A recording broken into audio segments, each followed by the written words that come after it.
Shalom Bapak Ibu Saudara yang kasih oleh Tuhan.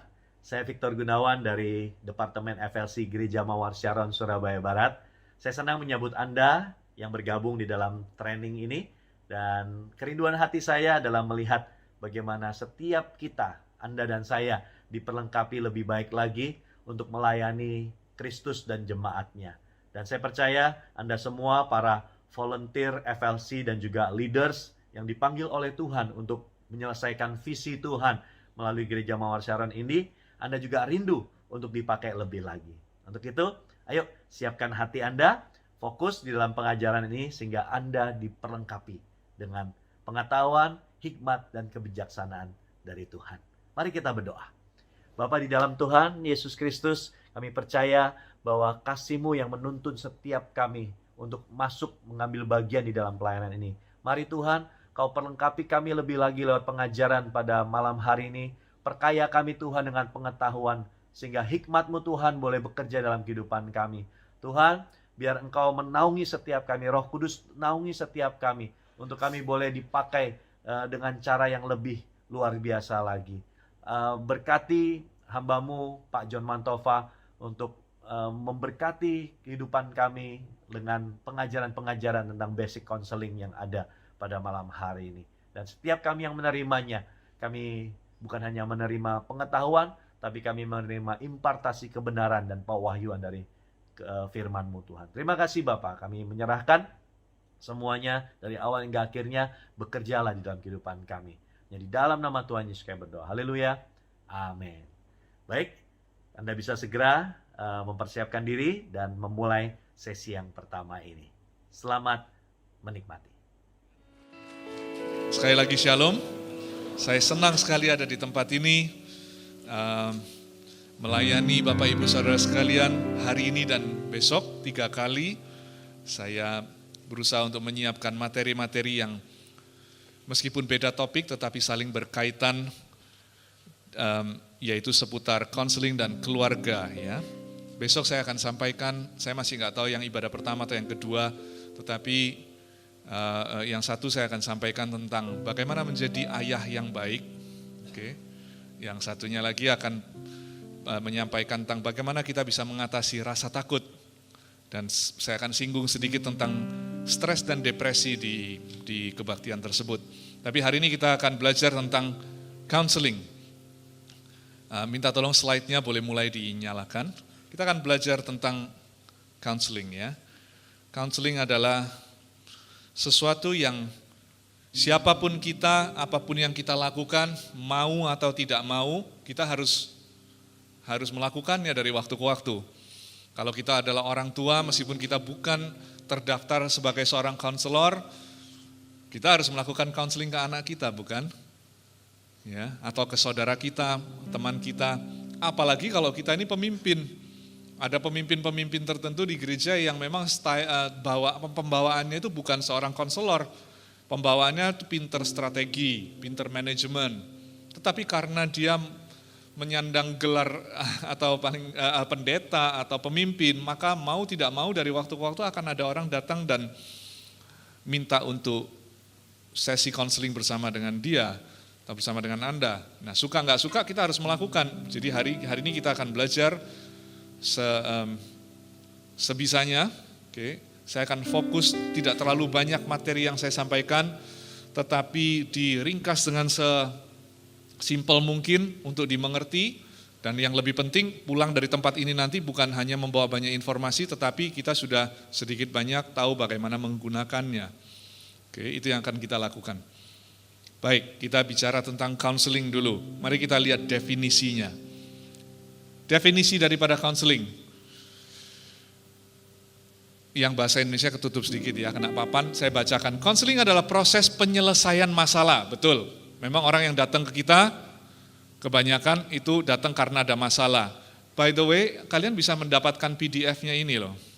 Jadi kalau tidak mau foto, nggak apa-apa, nanti bisa minta sama panitia, nanti dikasih semua slide-nya. Jadi daripada susah-susah moto ya.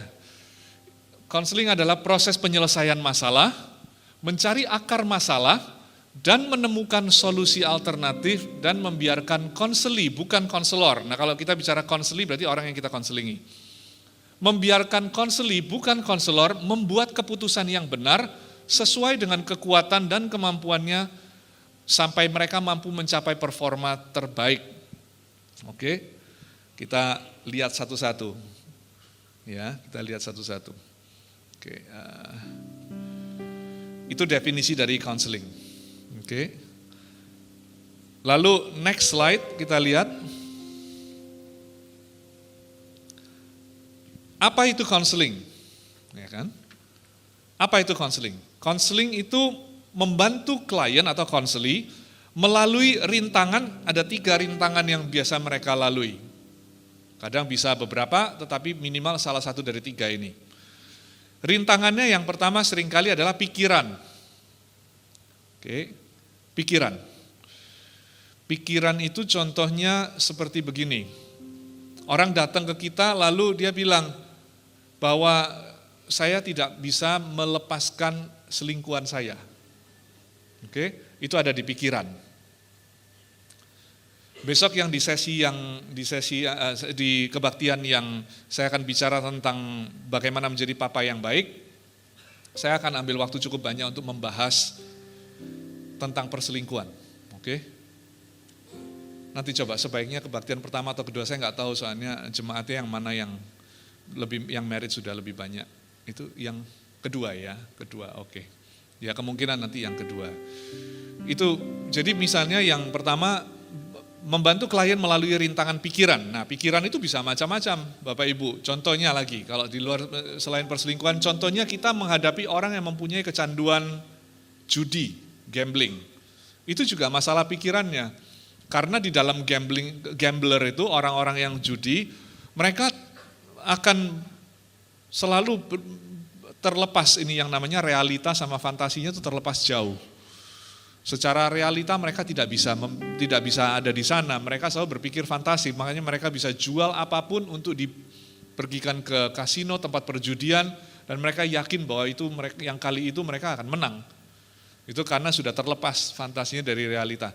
Nah, konseling membantu orang-orang yang seperti itu ya, yang pikiran. Atau pikiran juga bisa macam-macam. Kalau di gereja paling mudahnya saya nggak mau pelayanan lagi, nggak berani ke gereja. Kenapa? Karena saya berdosa, saya takut Tuhan hukum saya dan lain itu juga seputar pikiran juga ya. Lalu ada lagi itu melalui rintangan afektif atau pengaruh. Ya. Pengaruh itu bisa hal-hal seperti baru mengalami kematian orang yang dicintainya, maka terpengaruh hidupnya. Oke.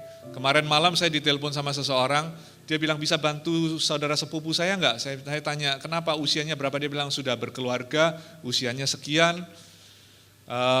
Saya tanya apa keluhannya, dia bilang ya kira-kira 3 bulan yang lalu tidak ada apa-apa, tidak ada angin, tidak ada apa-apa, nothing happen. Semua fine-fine saja, tiba-tiba merasa gelisah dan lambungnya mulai sakit. Oke, lambungnya mulai sakit, dibawa pergi ke dokter keliling, ternyata dokter bilang itu psikosomatis saja, cuman gejala yang dirasakan tapi karena gangguan stres gitu. Nah itu setelah itu, ini gangguan terus, jadi nggak bisa tidur, setelah nggak bisa tidur jadi stres, semakin nggak bisa tidur jadi stres semakin nggak bisa tidur. Nah ini terus jadi bingung, ayam sama telur mana duluan? Memecahkannya nggak gampang, yang begini. Oke, tapi itu salah satunya pengaruh, ya. Atau orang yang pasca operasi itu juga ada efeknya. Yang tadinya sehat tiba-tiba didiagnosa sama dokter kena sesuatu atau kena serangan stroke dan lain-lain, itu ada pengaruh di dalam kehidupan mereka ya. Lalu membantu juga klien untuk melalui rintangan behavioral atau perilaku. Seperti apa? Suka marah. Itu bisa di-counseling juga. Oke, marah itu juga macam-macam ininya ya. Ada marah yang ekspresif, ada yang marahnya yang ditekan separuh, yang ditekan total, ada yang lebih baik cara mengatasi marah. Jadi marah, apalagi perilaku-perilaku marah, kecanduan tadi, kecanduan pornografi, perilaku lain. Pokoknya counseling itu membantu klien melalui rintangan-rintangan tersebut agar pertumbuhan mereka menjadi lebih baik. Oke. Lalu next, counseling itu bukan apa? Kita kan barusan melihat bahwa counseling itu adalah menolong orang, menolong counseling kita untuk menemukan jawabannya sendiri, kira-kira begitu. Kita bantu untuk menolong keadaannya. Nah, counseling itu bukan apa? Yang pertama, counseling itu ternyata bukan memberi nasihat. Seringkali kita terjebaknya di sini ya. Orang datang kita dengan masalah, waktu dia bicara kita nggak mendengarkan dia ngomong apa, di pikiran kita mikir, apa yang harus aku katakan ke dia? Apa yang harus aku ucapkan? Gitu. Akhirnya kita nggak fokus di masalahnya itu apa. Kita mikir mau ngomong apa. Tapi sebetulnya konseling itu bukan memberi nasihat, dan ini memberikan kita suatu nafas lega, ya, suatu kelegaan. Ternyata aku bukan solusinya. Aku bukan solusinya emang. Solusinya itu bukan saya. Kalau diterus-terusin begitu, ada orang yang menjiwai konseling dan memang bagus, saya menghargai. Mereka sungguh-sungguh mau menolong orang lain sedemikian rupa, tapi jadi mengalami yang namanya sindrom Mesias. Sindrom Mesias itu atau Messiah kompleks. Sindrom Mesias. Karena begini, setelah menolong orang tersebut ada orang datang ke kita itu, kita CGL. Terus ada orang datang ke kita, anak CG kita atau anggota CG kita. Datang ke kita untuk ditolong, kita tolong, dia cerita, aduh aku ini dipukul, aku dilecehkan atau apapun masalahnya, lalu kita merasa aduh kasihan banget dia. Terus secara nggak sengaja kita mikirnya aku harus jadi solusi buat dia. Nah, ini jebakan yang pertama. Kalau begitu caranya, itu akan membuat kita punya karir, ya. Anggap aja ngomong karir sebagai konselor itu pendek sekali umurnya. Karena kita nggak akan tahan lama. Jadi social worker, kalau di luar negeri namanya social worker. Social worker itu ya konselor, terapis keluarga, psikiater, psikolog, apa semua anggap aja masuk di ini ya, di kategorinya social worker. Itu rata-rata itu 1,5 tahun mereka quit. 1,5 tahun quit, angkat tangan. Lalu meninggalkan profesinya terus pindah profesi lain. Kalau dikasih tahu, ayo konseling lagi, kabur dia langsung, dia melarikan diri. Anda tahu itu di mana ini kuncinya? Kuncinya di sini. Kalau kita sama konseling, itu kita harus empati tapi tidak boleh simpati ya. Oke, ini saya sering jelaskan. Empati itu maksudnya kita meletakkan posisi kita di posisi dia. Ya itu harus.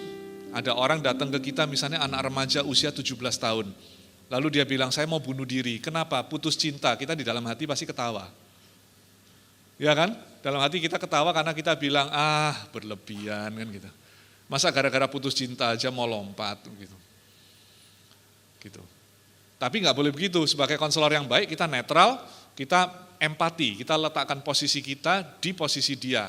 Gimana ya rasanya menjadi orang yang usia 17 tahun patah hati pertama kali. Oke, kita mikir, oke baiklah. Pasti berat buat dia. Jadi sesuatu yang bagi kita tidak valid tapi valid buat orang lain. Nah itu kita empati sama orang tersebut ya. Makanya kita nggak bisa membandingkan. Itu saya sering alami. Karena saya praktek konseling seminggu 3 hari, masing-masing itu saya nerima maksimal 5 orang.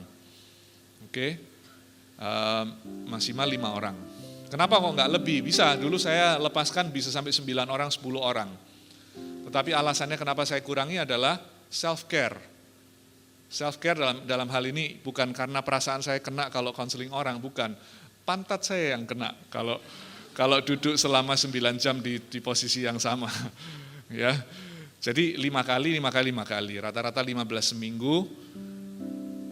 Setiap kali dari satu sesi ke yang berikutnya itu bisa drastis bedanya.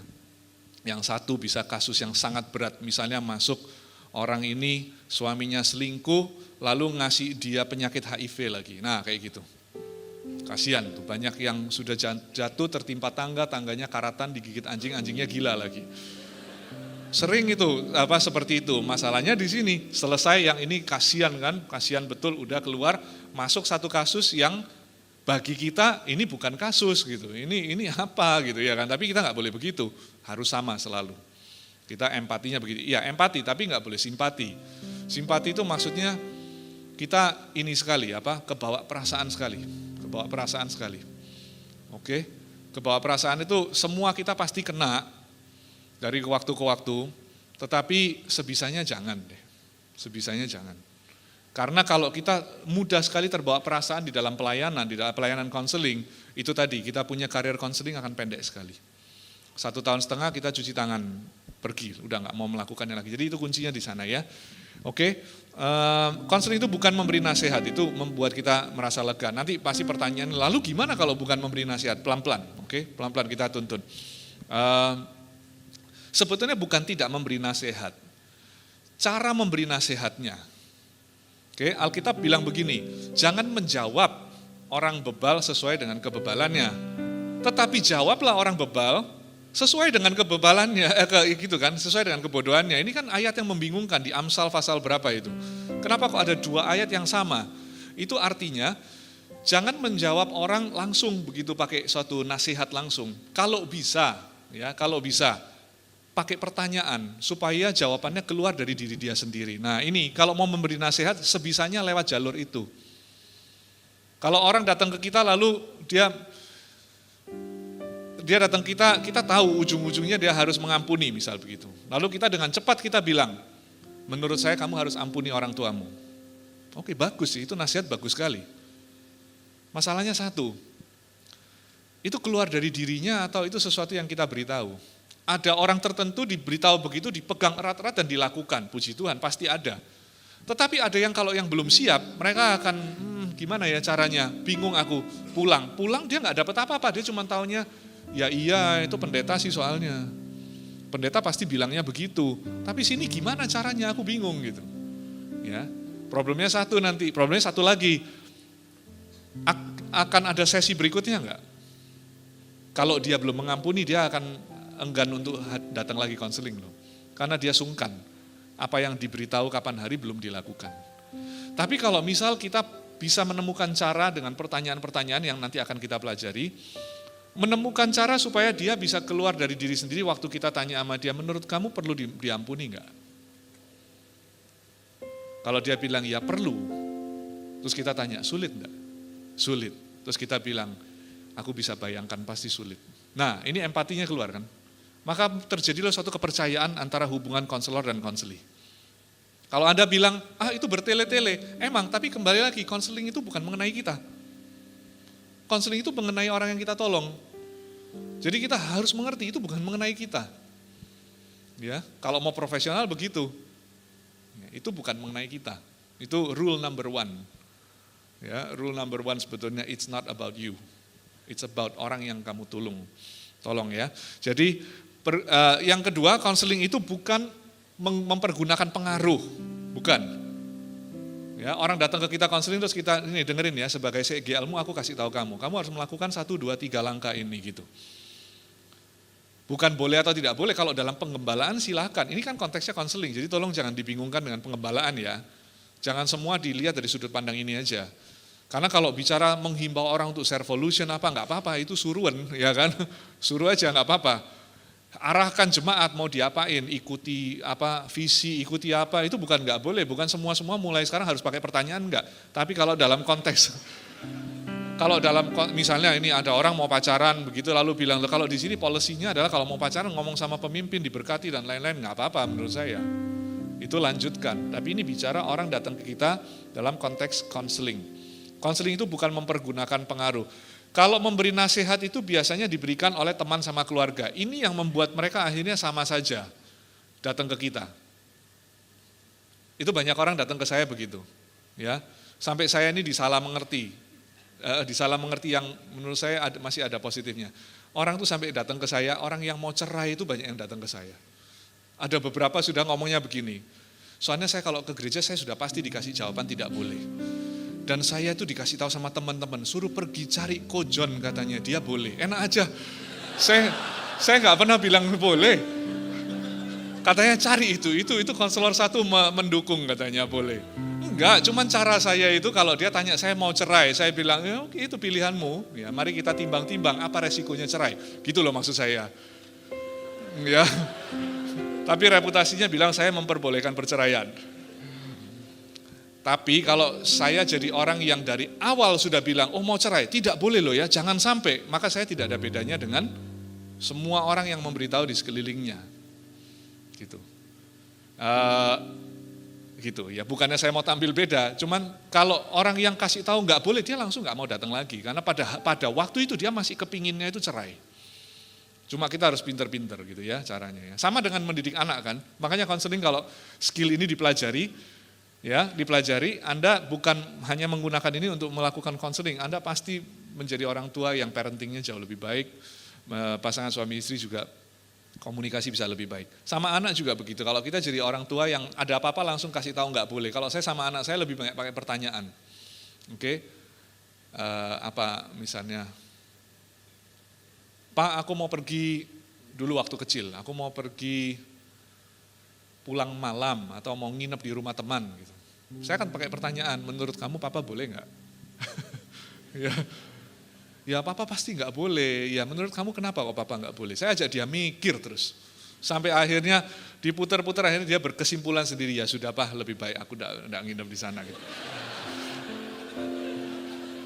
Nggak gitu dia akan alergi sama saya, ini orang tua yang selalu bilang nggak boleh gitu ya kan. Ya, ini untuk kasus-kasus yang ini ya, ini untuk case-case yang abu-abu. Tapi kalau yang Pak boleh ngerokok enggak, ya nggak boleh, langsung itu jawabannya nggak perlu muter. Saya suka bilang di dalam hidup ini yang cantik itu relatif, betul nggak? Ya, ada orang bilang, oh kurus itu cantik. Iya, itu kurus tahun 90-an dulu semua berlomba-lomba jadi kurus. Sekarang sudah mulai beda kan, perempuan, laki juga lebih berisi. Orang laki pun berubah loh. Tahun 90-an saya tahunya semua berbondong-bondong untuk minum suplemen supaya sebesar mungkin. Sekarang seslim mungkin. Berubah terus. Jadi cantik, ganteng itu relatif, jelek itu pasti. Ya. Maksudnya untuk hal-hal yang seperti mau nginep di rumah teman apa itu kan bukan suatu kekeliruan. Tapi kalau mau merokok, mau pakai ganja apa yang gitu itu pasti. Yang gituan kasih tahu aja langsung nggak boleh. Jadi memberi nasihat itu biasa dilakukan oleh teman, keluarga, menggunakan pengaruh biasanya dilakukan oleh orang tua, kepala sekolah dan lain-lain. Lalu yang ketiga, konseling itu bukan konsultasi. Kalau konsultasi itu kalau kita pergi ke pengacara, nah itu konsultasi. Ya, Pak pengacara, saya berpikir mau pisah, mau cerai, ini gimana hak asuhnya gimana, nanti dikasih tahu, kamu hati-hati namanya dirubah dulu atau segala macam, itu konsultasi. Pergi ke konsultan pajak, itu konsultasi, tapi kalau konseling itu bukan. Oke, next, lanjut. Apa ini yang nextnya? Oke. Bagaimana konseling dilakukan? Oke. Mengaplikasikan prinsip psikologi melalui strategi yang sistematis ke dalam kognitif itu pikiran, afektif dan behavior tadi untuk meningkatkan pertumbuhan pribadi. Mengaplikasikan prinsip psikologi. Jangan alergi dulu dengan kata psikologi. Psikologi itu bukan musuhnya kerohanian. Oke. Psikologi itu definisinya cuma pembelajaran tentang perilaku manusia, itu aja.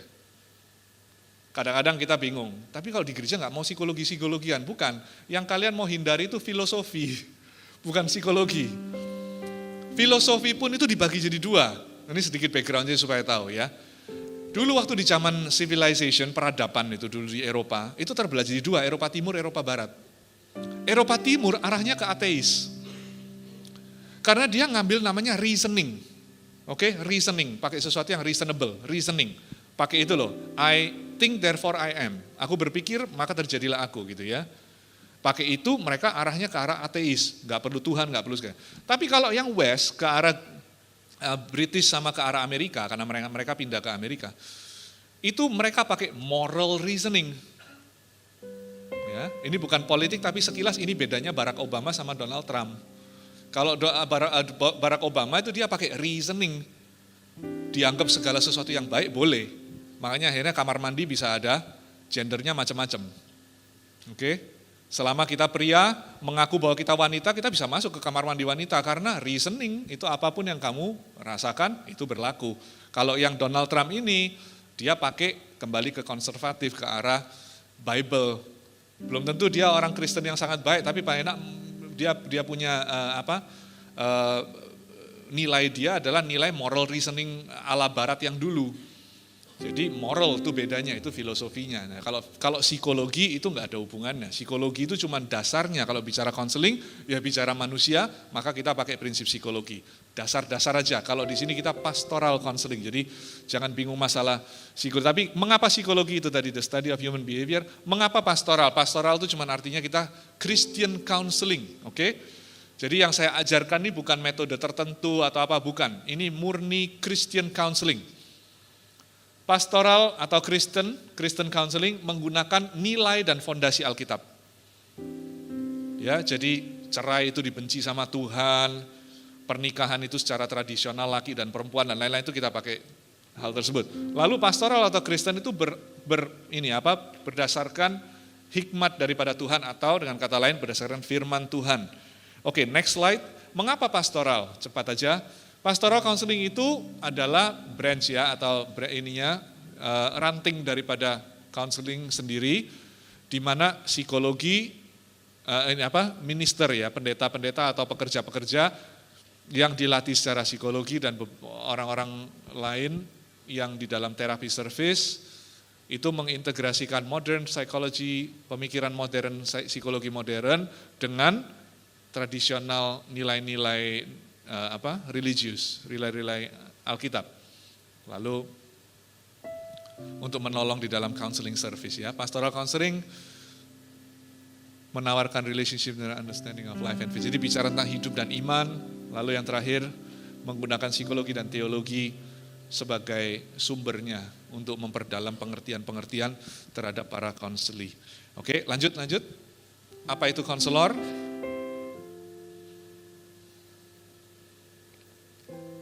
Konselor adalah seorang yang memiliki kompetensi konseling dan emotional intelligence. Oke, jadi kalau Anda di sini mau menjadi seorang konselor, Anda harus menjadi orang yang mempunyai kompetensi konseling, yaitu yang akan kita pelajari hari ini kompetensinya. Tapi jangan lupa juga ada satu bagian yang gak kalah penting, namanya emotional intelligence, kepandaian emosional. Oke, kompetensi diperoleh dari itu, gelar konseling psikologi, membaca buku, training seperti yang kita lakukan sekarang. Lalu next slide, yang lebih penting yang bagian ini. Emotional intelligence itu diperolehnya bagaimana caranya? Itu, self-awareness sama self-regulation. Self-awareness dulu. Mengetahui perasaan yang sedang dirasakan. Tidak ada penyangkalan di dalam diri sendiri. Harus hati-hati. Misalnya ya, kita adalah seorang yang pernah dikhianati oleh pasangan kita. Oke? Lalu perasaan ini kita tekan. Lalu kita menjadi seorang konselor. Oke? Terus suatu ketika ada kasus datang, itu kasusnya itu orang dikhianati oleh pasangannya.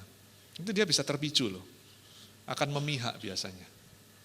Karena di sini dia bawah sadarnya bilang, kalau ini perempuan ya, dia akan bilang semua pria sama. Betul enggak? Oke, jadi waktu di sesi konseling tidak bisa netral suami dan istri itu. Gitu, ya. Mengetahui perasaan apa yang sedang dirasakan. Saya buka kartu sedikit ya. Terakhir kali saya khotbah di sini. Oke. Saya melakukan sesuatu yang secara pribadi saya merasa malu. Saya di mimbar saya nangis. Kalau ada yang ingat tolong dihapus dari memorinya. Anda tahu apa yang terjadi? Oke. Saya ketemu orang itu sudah biasa. Oke. Problem itu dari ujung sampai ujung udah. Oke, orang dipukuli sampai hancur itu saya sudah lihat. Orang ditulari HIV saya sudah lihat, orang yang bunuh diri dan lain-lain semua, oke. Macam-macam, oke. Saya nggak terlalu kena efek. Saya belajar untuk udah terbiasa, udah belasan tahun ya, jadi udah terbiasa. Mas saya tahu dari berapa tahun sekali itu, kalau saya nggak hati-hati itu akan numpuk di dalam pikiran saya. Waktu saya di sini khotbah itu, oke, hati saya itu berat sekali dengan satu orang yang kerja di kantor saya. Oke. Waktu saya khotbah di sini, pikiran saya di sana karena dia lagi sakit keras mau meninggal. Jadi begitu selesai khotbah itu telepon saya langsung bunyi. Oke. Dia sudah koma. Jadi pikiran saya kemana-mana waktu itu. Dan hari-hari itu saya merasakan perasaan saya berat sekali. burnout. Burnout-nya itu lebih ke load-nya aja terlalu banyak. Jadi hari itu saya tidak bisa nahan emosi saya. Emosi saya yang keluar tuh saya capek Tuhan ngelihat begitu hancurnya dunia ini. Kenapa dosa begitu merajalela, orang sakit mati, dipukuli dan lain-lain, itu ya contoh gitu. Tapi saya mengakui perasaan saya kan, ini kan saya mengakui perasaannya. Jadi kita harus mengakui bahwa kita ada batasnya ini dan kita harus ditolong. Gitu. Oke, jadi mengetahui perasaan yang sedang dirasakan. Oke. Yang kedua, mengenal dan menerima diri sendiri. Seorang konselor harus bisa mengenal, saya kekurangannya ini dan itu. Nah, saya buka lagi satu. Tadi saya di kamar hotel, saya berdoa. Ya, saya berdoa, saya bilang gini, God, I'm physically weak. Saya lemah secara fisik, karena kaki saya sampai sekarang masih mengganggu saya. I'm emotionally confused, ya. In some ways, and I'm spiritually unprepared untuk melayani hari ini dan besok. Tapi ada tapinya. Tapi saya buka Mazmur 25, saya baca terus ulang di kamar hotel. Dan itu memberikan suatu kekuatan di otak bagian depan saya yang besok saya akan jelaskan tentang otak juga. Oke, dan itu charge saya sendiri, and I know saya hidup bukan berdasarkan perasaan, tetapi berdasarkan kebenaran firman Tuhan, dan kita jalan. We do it afraid. Kita jadi orang itu wounded healer, penyembuh yang terluka, jalan aja gitu. Tapi saya menyadari, saya mengenal dan menerima diri saya sendiri dalam hal ini. Saya mengenal kelemahan saya, tapi saya juga tahu, oleh karena itu saya berani menghadap tahta kasih karunia Allah, yang memberikan kita kekuatan untuk lanjut dalam hidup ini. Apapun yang sudah menjadi bagian kita jalani.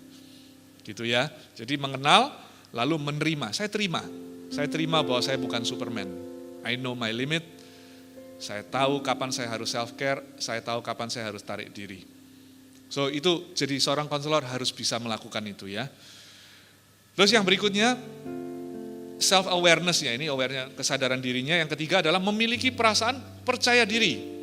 Oke, ini karena terjemahan dari bahan psikologi. Harusnya memiliki perasaan percaya Tuhan, ya. Jadi bukan self-confident, tapi confident in God. Tapi confident, self-confident-nya ada juga ya. Oke. Nah, itu ada pertanyaan kecil di kotak itu. Apakah Anda mau mempercayai seorang konselor yang tidak percaya pada dirinya sendiri atau tidak mengenal dirinya? Nggak mau kan? Jadi itu dimulai dari kita kalau mau jadi seorang konselor, kita harus perhatikan 3 hal itu. Lalu yang berikutnya self-regulation, self-management. Kita harus manajemen diri sendiri. 1, mengatasi emosi. Ada apa-apa, bicarain sama orang. Nggak perlu malu. Tidak ada stigma udah. Siapapun kita, mau kita ini pendeta, mau siapapun, kita semua punya problem. 10 orang yang saya temui, 11 orang punya masalah, yang 1 itu saya. Kalau ada orang berkata kepada saya bahwa saya tidak punya masalah, maka menurut saya itu masalahnya dia. Tidak menyadari bahwa dia punya masalah. Oke, hanyalah masalah itu yang mengendalikan kita atau kita yang mengendalikan masalah. Meskipun terkadang masalah itu mengendalikan kita, tapi kalau kita sungguh-sungguh mengenal diri, kita tahu itu bisa dibalik dengan cepat. Apalagi dengan pertolongan orang lain. Oke. Lalu kapasitas untuk menunda keperluan untuk mencapai tujuan, ya. Oke. Ya itu cuma manajemen kita punya waktu dan lain-lain. Yang berikutnya kemampuan untuk recover dengan baik dari stres. Kemampuan untuk recover dengan baik dari stres ya. Oke.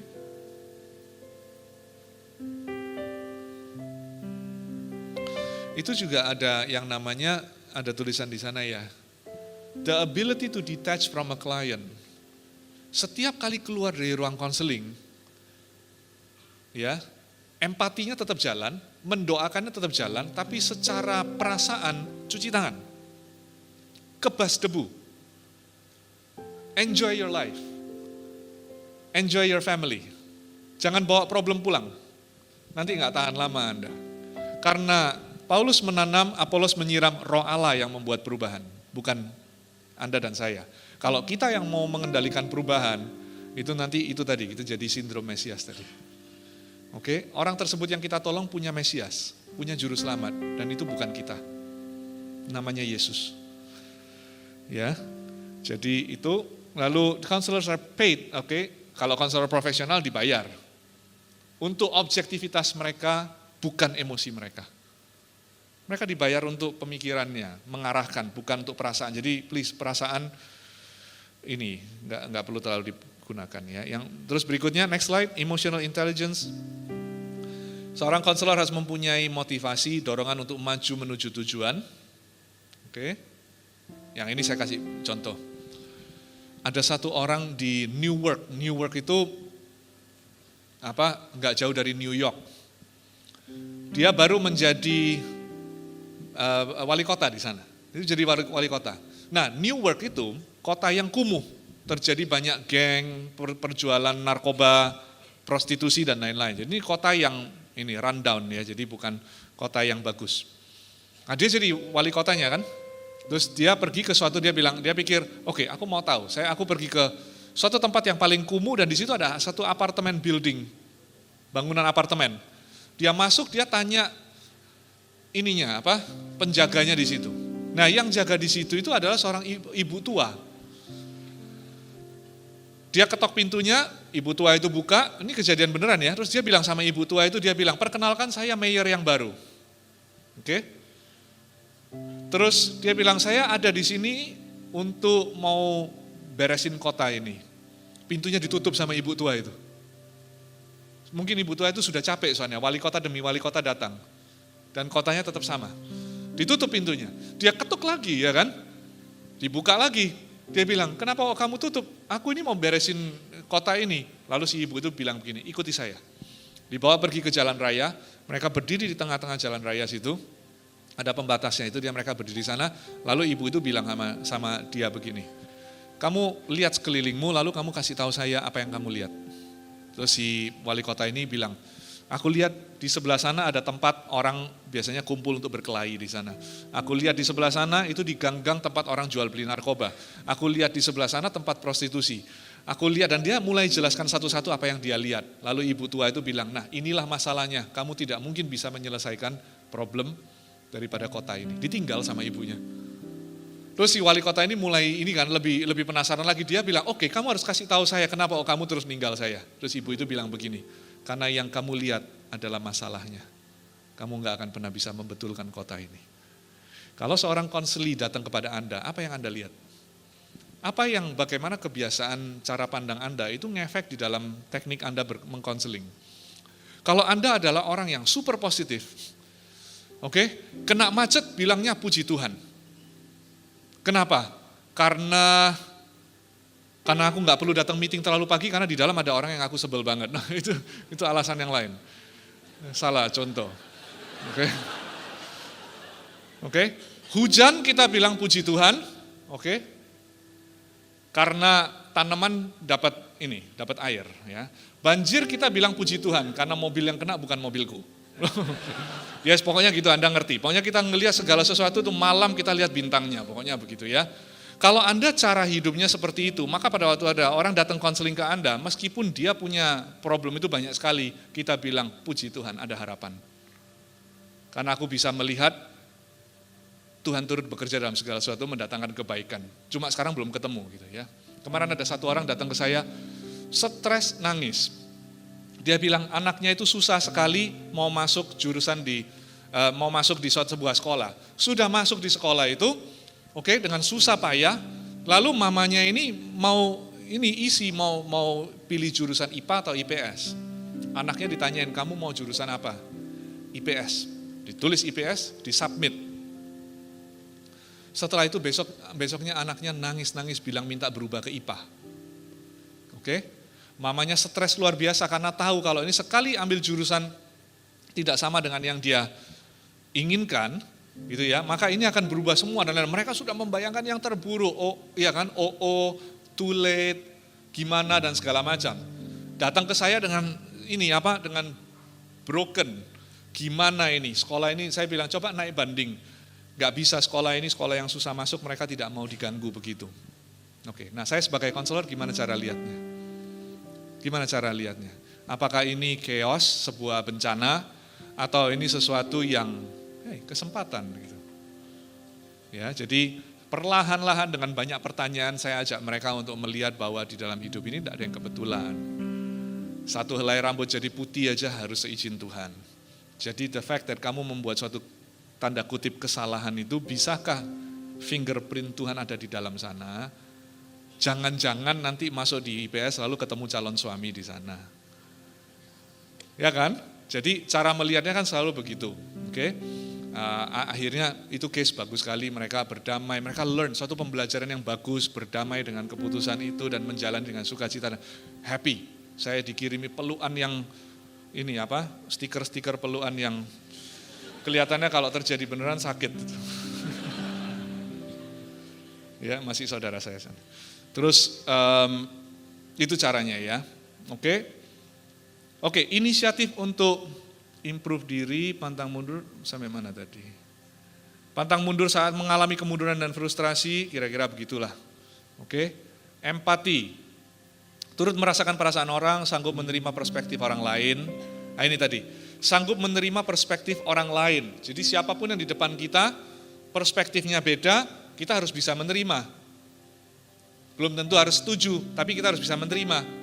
Orang datang pada Anda tiba-tiba bilang, ko atau c gitu. Aku punya pengakuan, aku ini selama ini suka sesama jenis gitu. Nah ini gimana nih, perspektifnya beda sama Anda. Apa Anda langsung lari keluar dari ruangan, langsung pindah kota gitu. Ya, itu saya sering sekali itu di ruangan saya.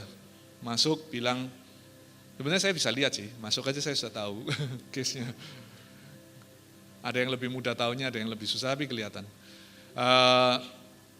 Tapi ya itu tadi ya, jadi gitu-gitu bisa nggak kita nerima, bukan menyetujui, tapi bisa nggak kita menerima orangnya, perilakunya mungkin nggak, tapi orangnya bisa kita terima nggak? Selama kita nggak bisa terima, kita nggak bisa tolong. Oke, pengertian terhadap budaya juga beda, ya, oke itu.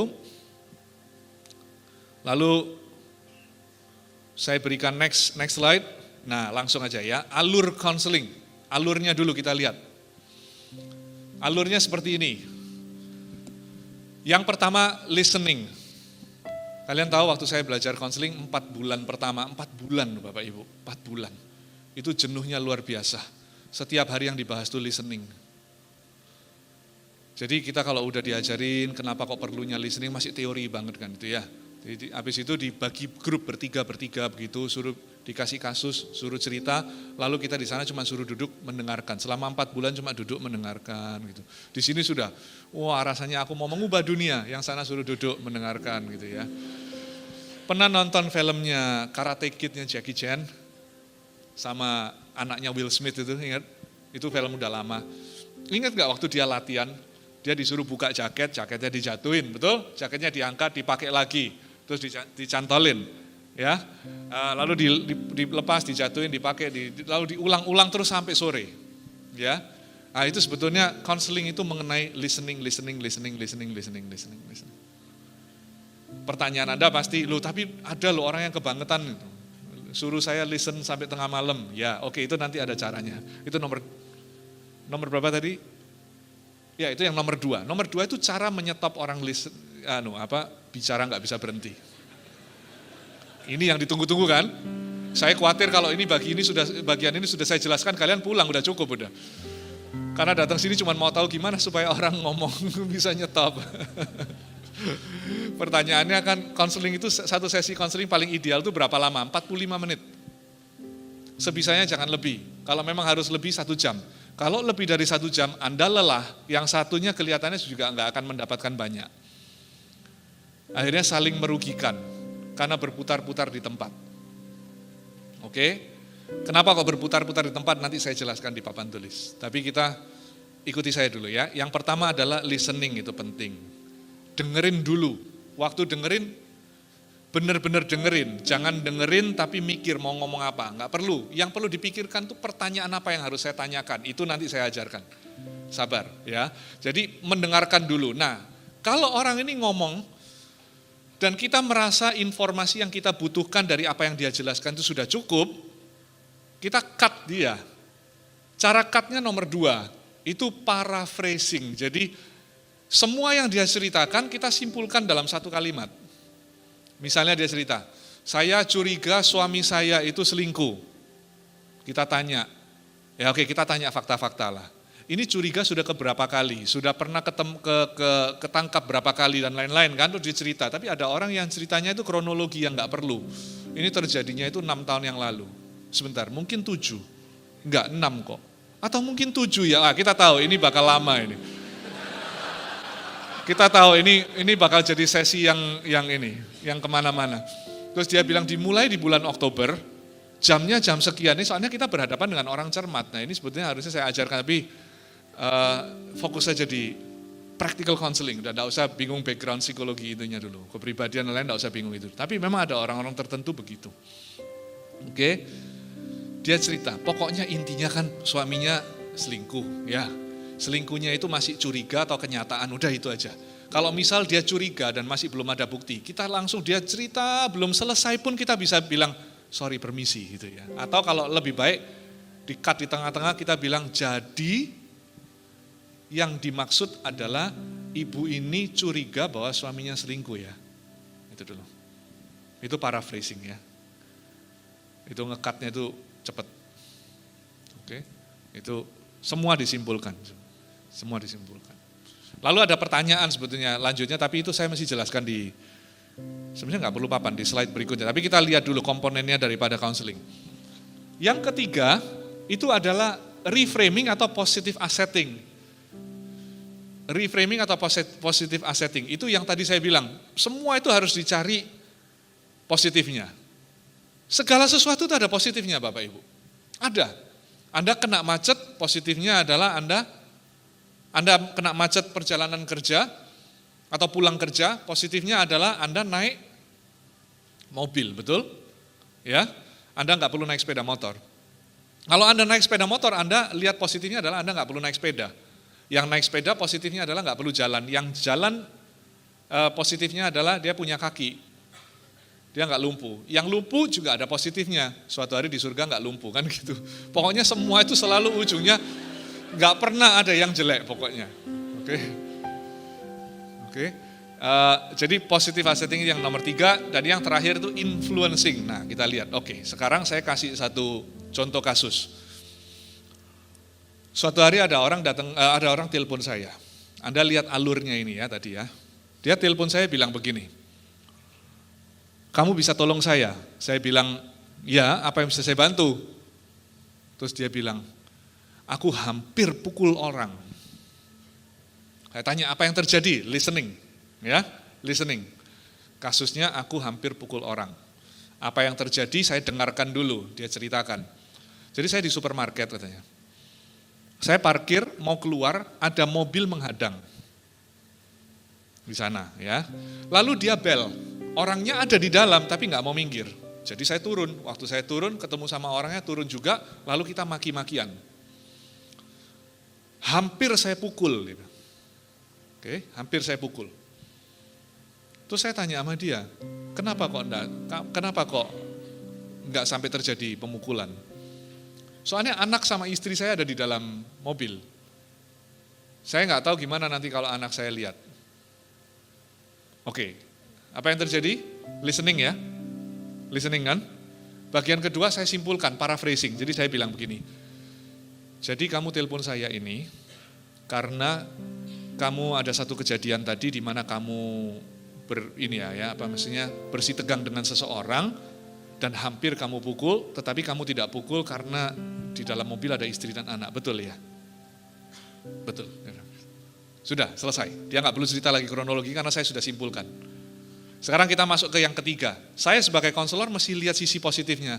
Bapak Ibu bisa lihat enggak sisi positifnya tadi apa? Apa? Tidak dipukul, betul? Ya.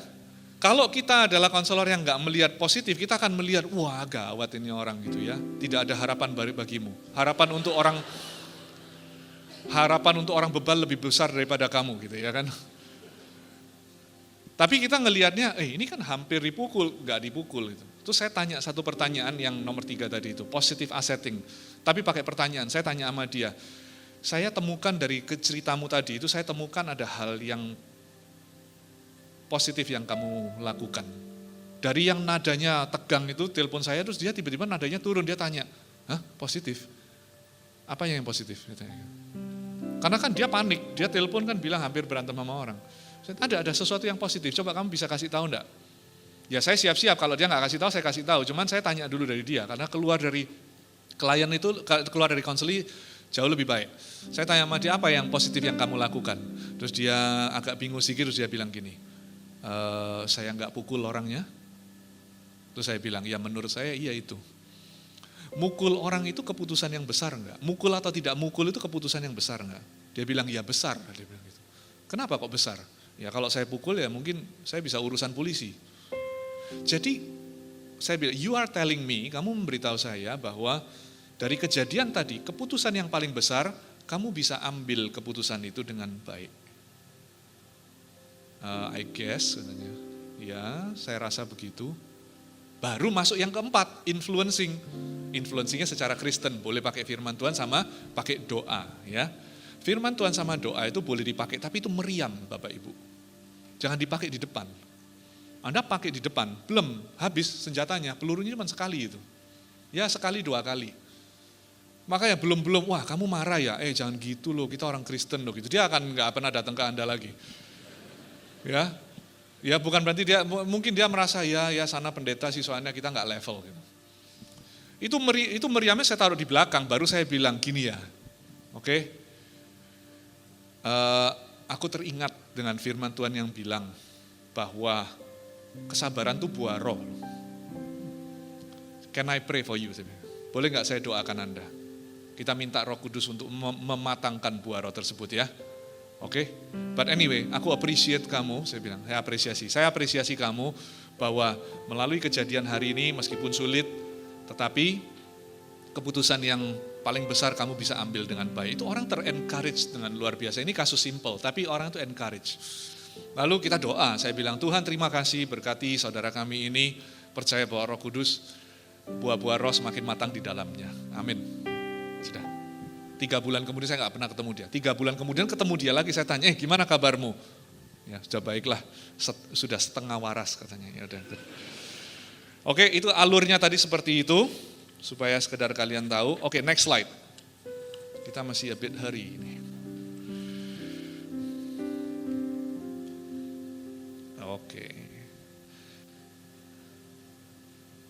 Oke, kita jalan ini dilewati cepat aja ya. Pengertian dasar konseling. 1, konseling itu mudah, semua orang bisa melakukan. Karena semua orang punya telinga untuk mendengarkan, semua orang harusnya bisa memikir positif, semua orang bisa mendoakan orang lain. Dan Anda dan saya tidak perlu menjadi jawabannya. Ya, kalau bisa puji Tuhan, tapi tidak harus, bukan tidak perlu, tidak harus menjadi jawabannya. So, ini bebannya, pressure-nya off. Kita perlu berempati. Karena kita itu tadi kita sudah bahas ya. Sebentar, saya mundur sedikit ya. Kita tidak perlu tidak harus menjadi jawabannya tadi. Saya bilang begitu kan. Tadi saya bilang sama Jelena. Saya bilang begini, Anda kalau sakit ya, Anda bisa diobati oleh 2 orang. Satu namanya dokter, satunya lagi namanya mama, betul? Diobati oleh dokter terdekat atau mama terdekat? Punya berapa emang mamanya? Oke, kalau diobati sama dokter, ya langsung dilihat, diperiksa semua, di lab, di segala macam, lalu diberi obat atau tindakan, betul? Oke, alangkah baiknya kalau bisa begitu. Tapi kalau tidak ada pun, mama pun jadi. Anda dan saya ini mama, kalau konteksnya seperti ini. Anda bukan konselor profesional, Anda tidak mengambil konseling psikologi selama ratusan jam. Ya, Anda dan saya pokoknya konteksnya itu kita ini mama-mama atau papa, mama lah, lebih ngomong mama aja ya. Mama kalau ngobatin gimana? Pakai tindakan enggak? Pakai obat? Seperlunya, sebisanya. Diobati dengan minum air putih yang banyak, tidur yang banyak, diselimutin dan penuh dengan kasih sayang. Betul enggak? Oke. Ujung-ujungnya sembuh nggak? Sembuh kalau ringan ya, sembuh kalau ringan. Oke. Kalau berat dokter pun belum tentu sembuh kok. Jadi anggap aja penyakitnya, anggap aja ringan, itu mama pun jadi dan seringkali itu pun tidak kalah baiknya. Jadi konseling itu mudah jadinya. Karena yang perlu Anda lakukan cuma menemani orang ini sampai tujuan. Bukan Anda yang menggendong dia sampai tujuan, cuma menemani dia sampai tujuan. Oke, jadi konseling bisa dilakukan oleh siapapun, tolong slide-nya kita selesaikan. Oke, nah ini jadi positif, itu yang tadi kita bahas. Jangan menghakimi, jangan memihak itu penting. Jangan memihak, ya. Hati-hati kayak begini misalnya. Nah ini serba salah. Ada orang datang terus bilang begini. Saya 3 minggu lagi mau menikah. Tetapi saya temukan pasangan saya ini ada kemungkinan dia itu mengkhianati saya. Sebaiknya saya menikah enggak? Ayo gimana Anda jawabnya? Gimana jawabnya? Kita bisa jawab begini. Jangan menikah. Kata nenek, saya enggak tahu neneknya siapa.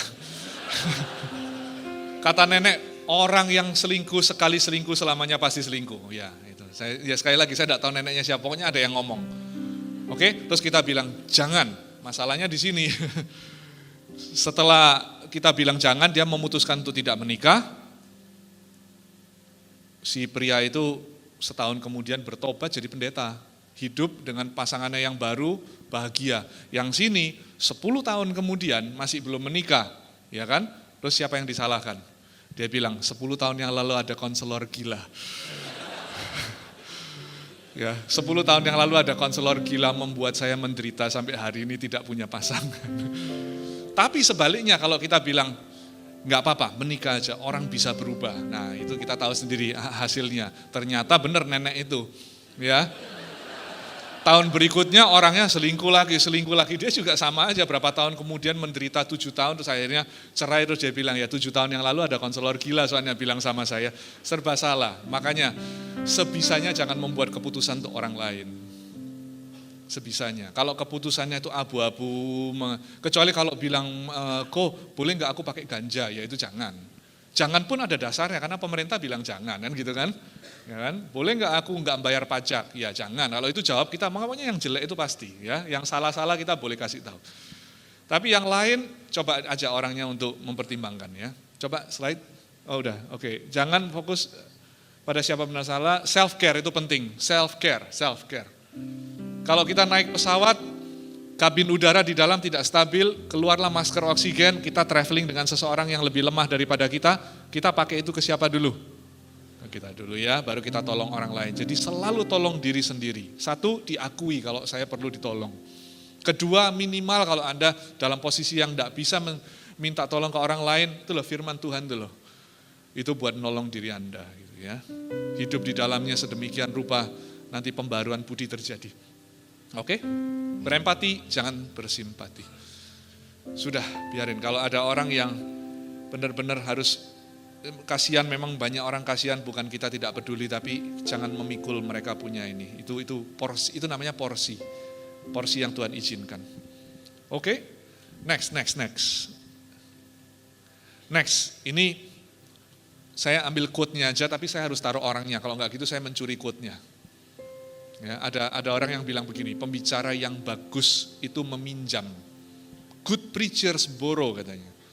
Jadi dia pakai teori orang lain, pakai kutipan orang lain mereka ngomong. Tapi pembicara yang hebat mencuri, ya. Great preachers steal. Soalnya pakai tapi nggak ngomong. Problems are not the problem. Masalah bukan masalahnya, Bapak Ibu. Cara mengatasi masalah itu masalahnya. Masalah itu bukan masalahnya, percayalah. Oke.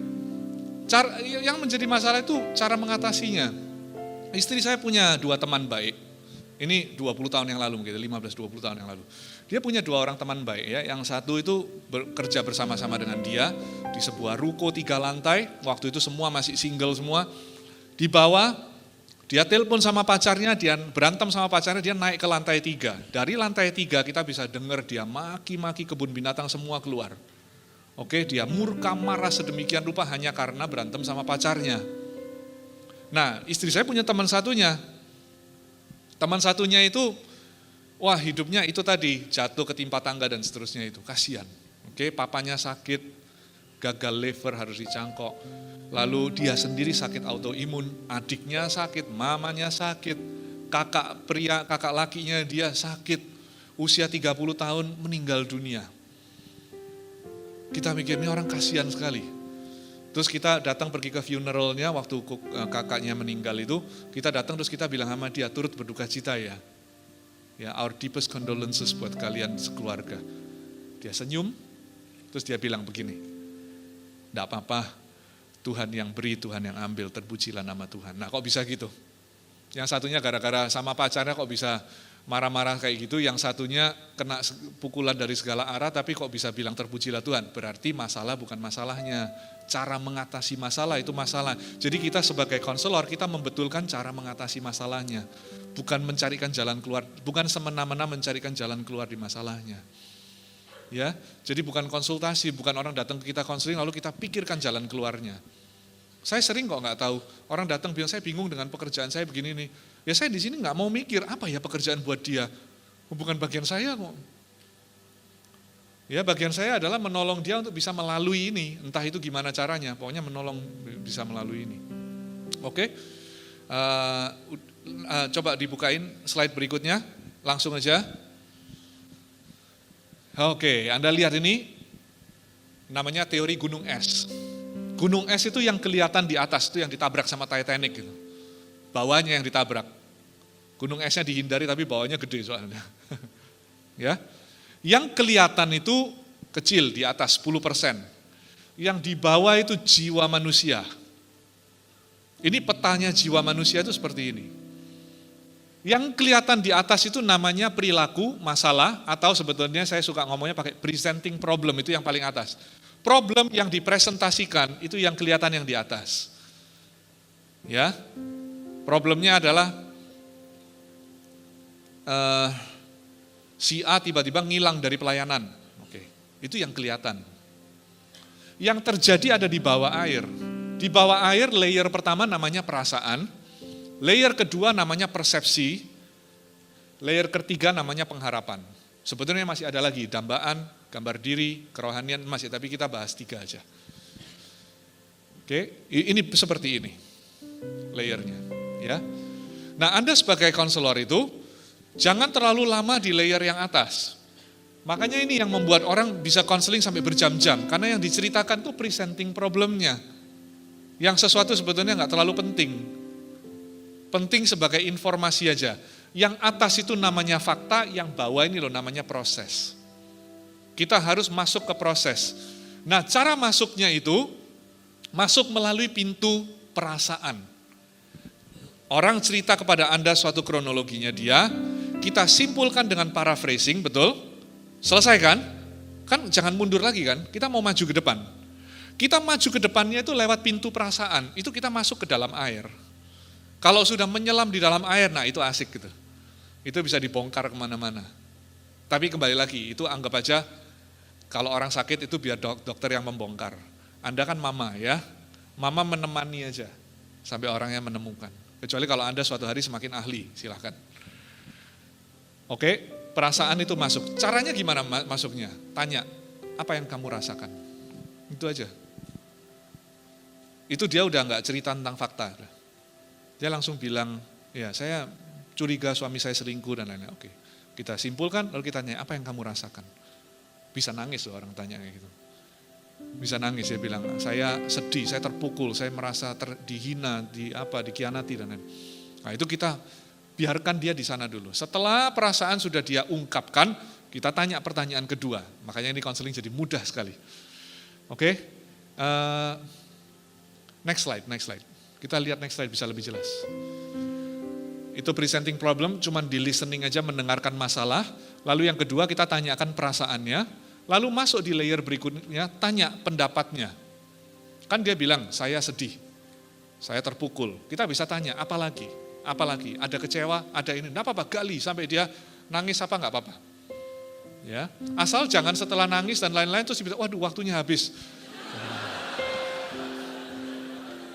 Itu kayak konseling itu kan bedah jiwa, itu kayak orang bedah fisik ya. Sudah dibuka begitu terus telepon bunyi, hah kumpul, ayo gitu ya, jangan ya. Nonton telat, oke, besok lagi ya gitu nggak bisa, oke. Dibuka gitu nggak bisa. Makanya prosesnya harus istilahnya tuh dijahit bagian terakhirnya, oke. Layer perasaan sudah, kita tanya layer kedua, kenapa kok kamu sedih? Nah kadang-kadang jawabannya naik ke atas lagi. Ya saya sedih dong, karena dia tahun lalu selingkuh, loh bukan itu. Kenapa kok kamu sedih? Ya. Oke, suruh dia jawab yang di bawah air.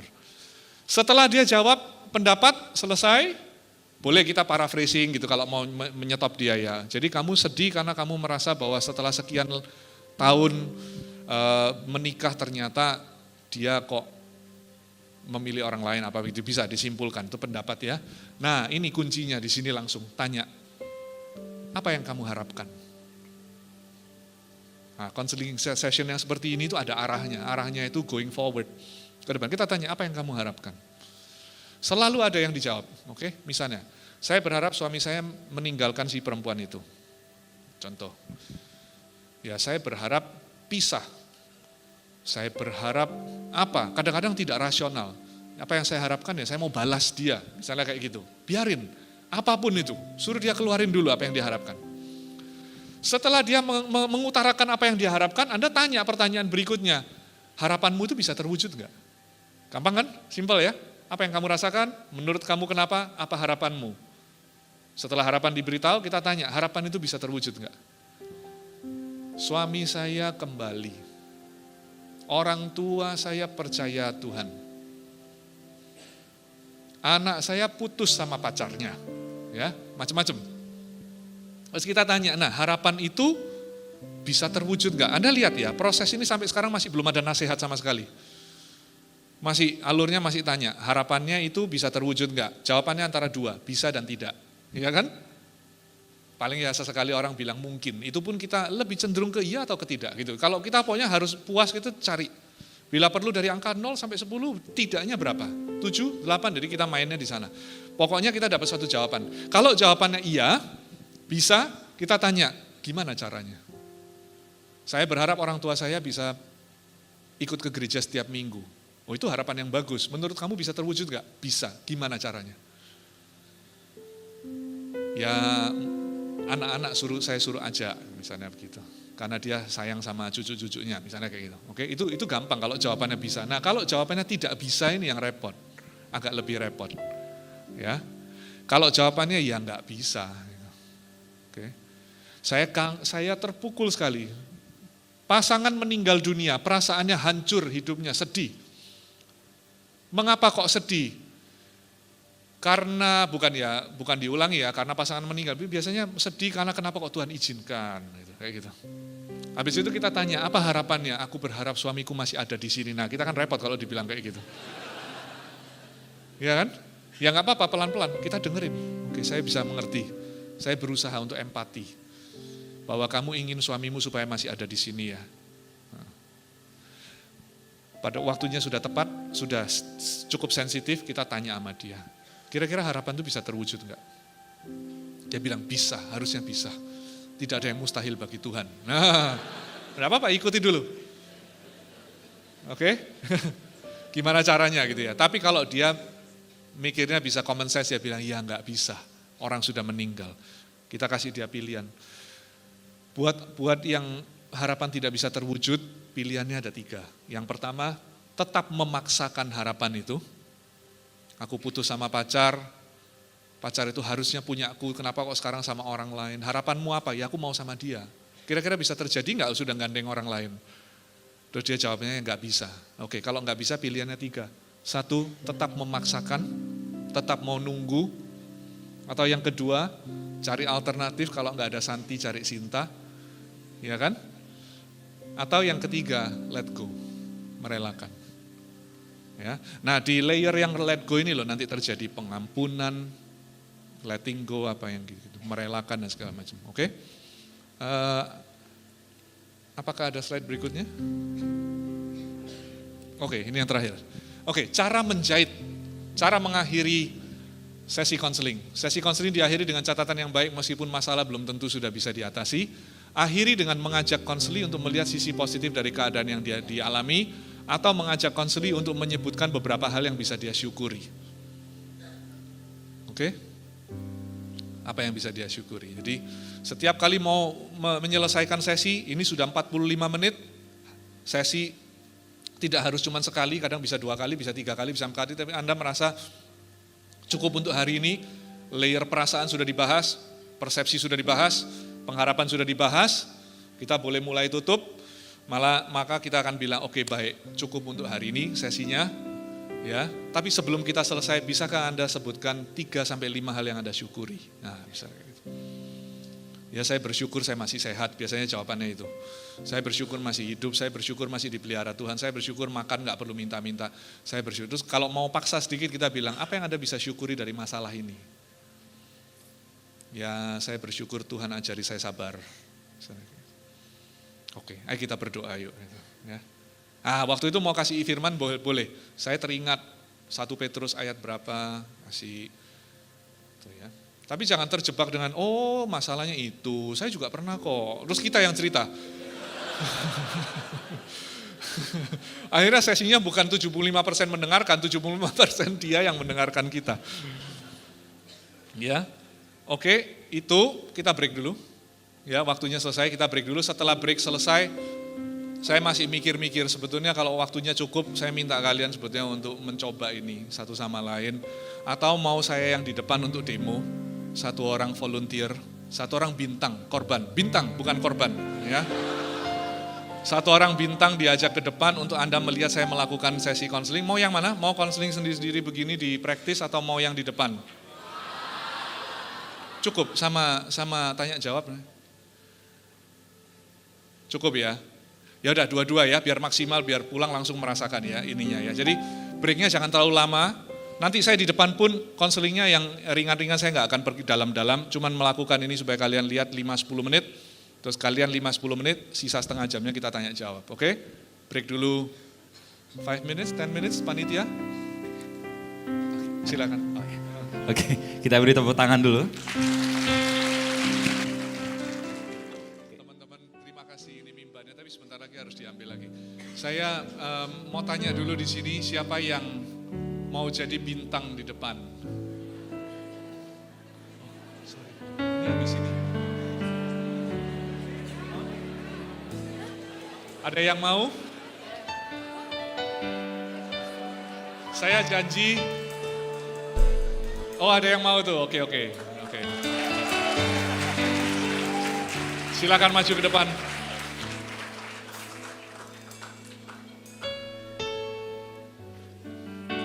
Oke, buat yang pelayanan, thank you very much, nanti lagi ya. Oke, berapa banyak yang diberkati dengan latihan tadi? Boleh lambaikan tangannya. Oke, sekali lagi boleh lambaikan tangannya yang diberkati. Mana suaranya? Oke, sekarang kita akan langsung masuk ke sesi tanya dan jawab. Kita akan membacakan pertanyaan dari Slido, oke? Ini dia pertanyaan pertama. Sikap apa yang harus diambil seorang konselor dalam menghadapi konseli yang memiliki kecenderungan LGBTQ?